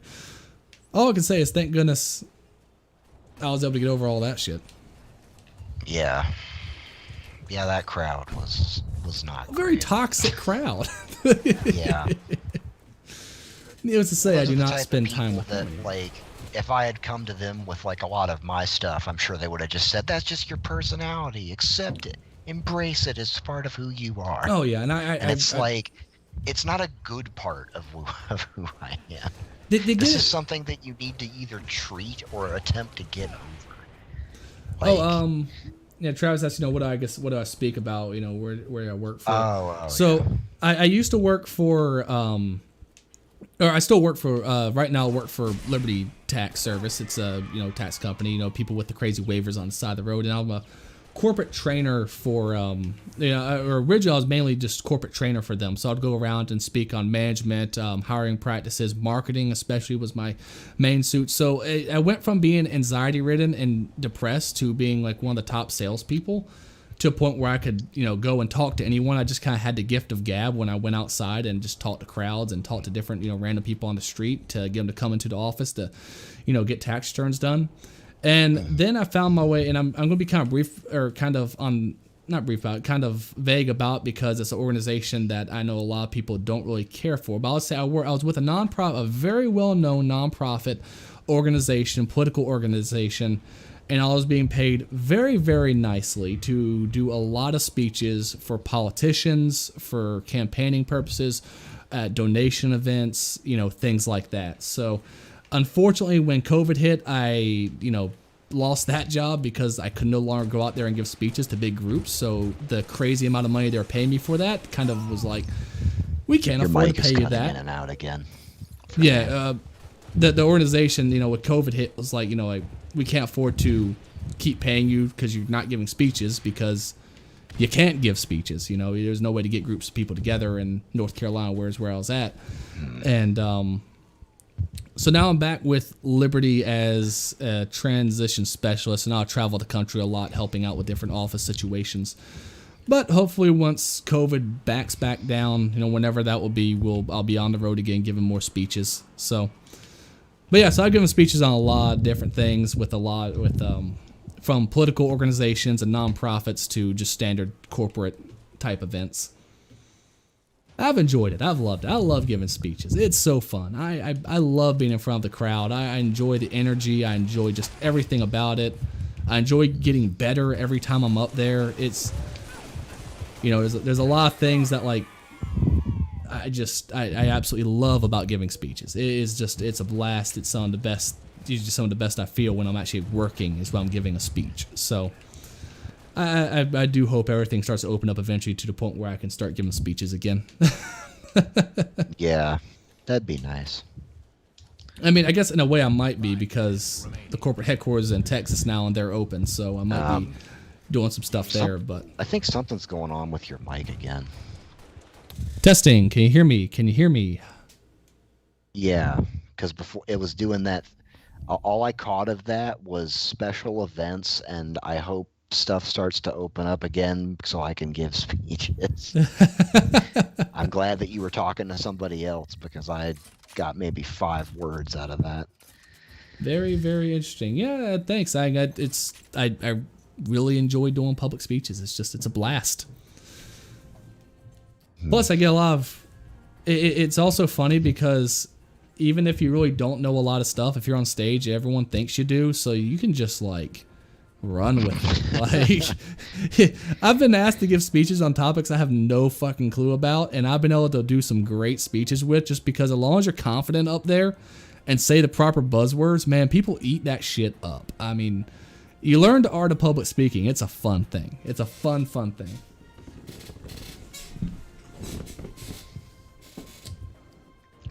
I like hold my yams and gallons of mayo. Oh man. Oh. The names you see on Xbox. I do find it very hysterical, though. I went from like not be able to give a class project to speaking in front of hundreds of people. That to me is just still. Even in high school, for whatever reason, I usually had no problems with public speaking, and I guess like I don't know, the logic was like I'm a. It sounds kind of conceited, but it's like I'm not bad at this, so I guess I could just do it, and like nobody's gonna say anything. Yeah, for me, it was like once I started like gaining more confidence in myself, like getting overcome my depression, I kind of went through like probably a bad phase of it where I was like, yeah, I'm the best. Fuck everyone else. I know it all. And Well, that's just part of being a teenager, to be honest. yeah, You have to think that you know it all, because in reality, you have no clue. Your body's going through some very big changes in your life, and oh yeah, Travis said, that's what I needed to hear. I don't really mind public speaking. I was fine in college, but people actually listen or run with it. Yeah. Even if you don't know what you're exactly talking about, if you jeez, that's some loud thunder and lightning. I heard that through your mic. Oh, hearing cat yelling about something. I will be back. I have a newborn, so I gotta make sure newborn's okay. I'll be back. Okay.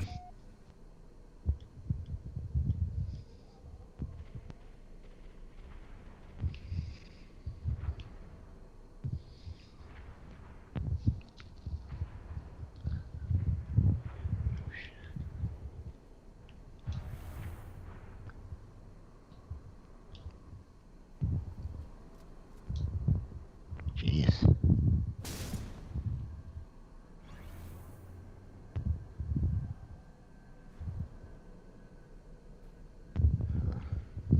Hold my yams.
Hey, can you hear me? Is everything okay? Oh yeah. Just she's trying to go ahead and pump, and the baby's of course freaking out. And because it is about it's about 10:30, so I think I'm gonna go ahead and have to hop off in the middle of this match so I can go help out with the baby. No worries. Travis, thank you so much for hopping in and talking though, man. Definitely, we try to do this stuff like every Friday or so. So if you ever like want to, Friday and Mondays. So if you want to, like subscribe or whatever and hop in any other time, talk, man. We're usually here. Yeah. But yeah, if you want to ever get into public speaking, man, it's true. Run with it. It's great. It's awesome. Absolutely love it. You don't have to be a Just good think of start this off. conversation with 2 more people like us. Yeah. Well, kind of like us. Then it gets a bit crazy. Well, I gotta go ahead and help out with the baby. So I will talk to all of you tomorrow, or not tomorrow. I don't know why I said tomorrow. Friday. Awesome, man. See ya. See ya.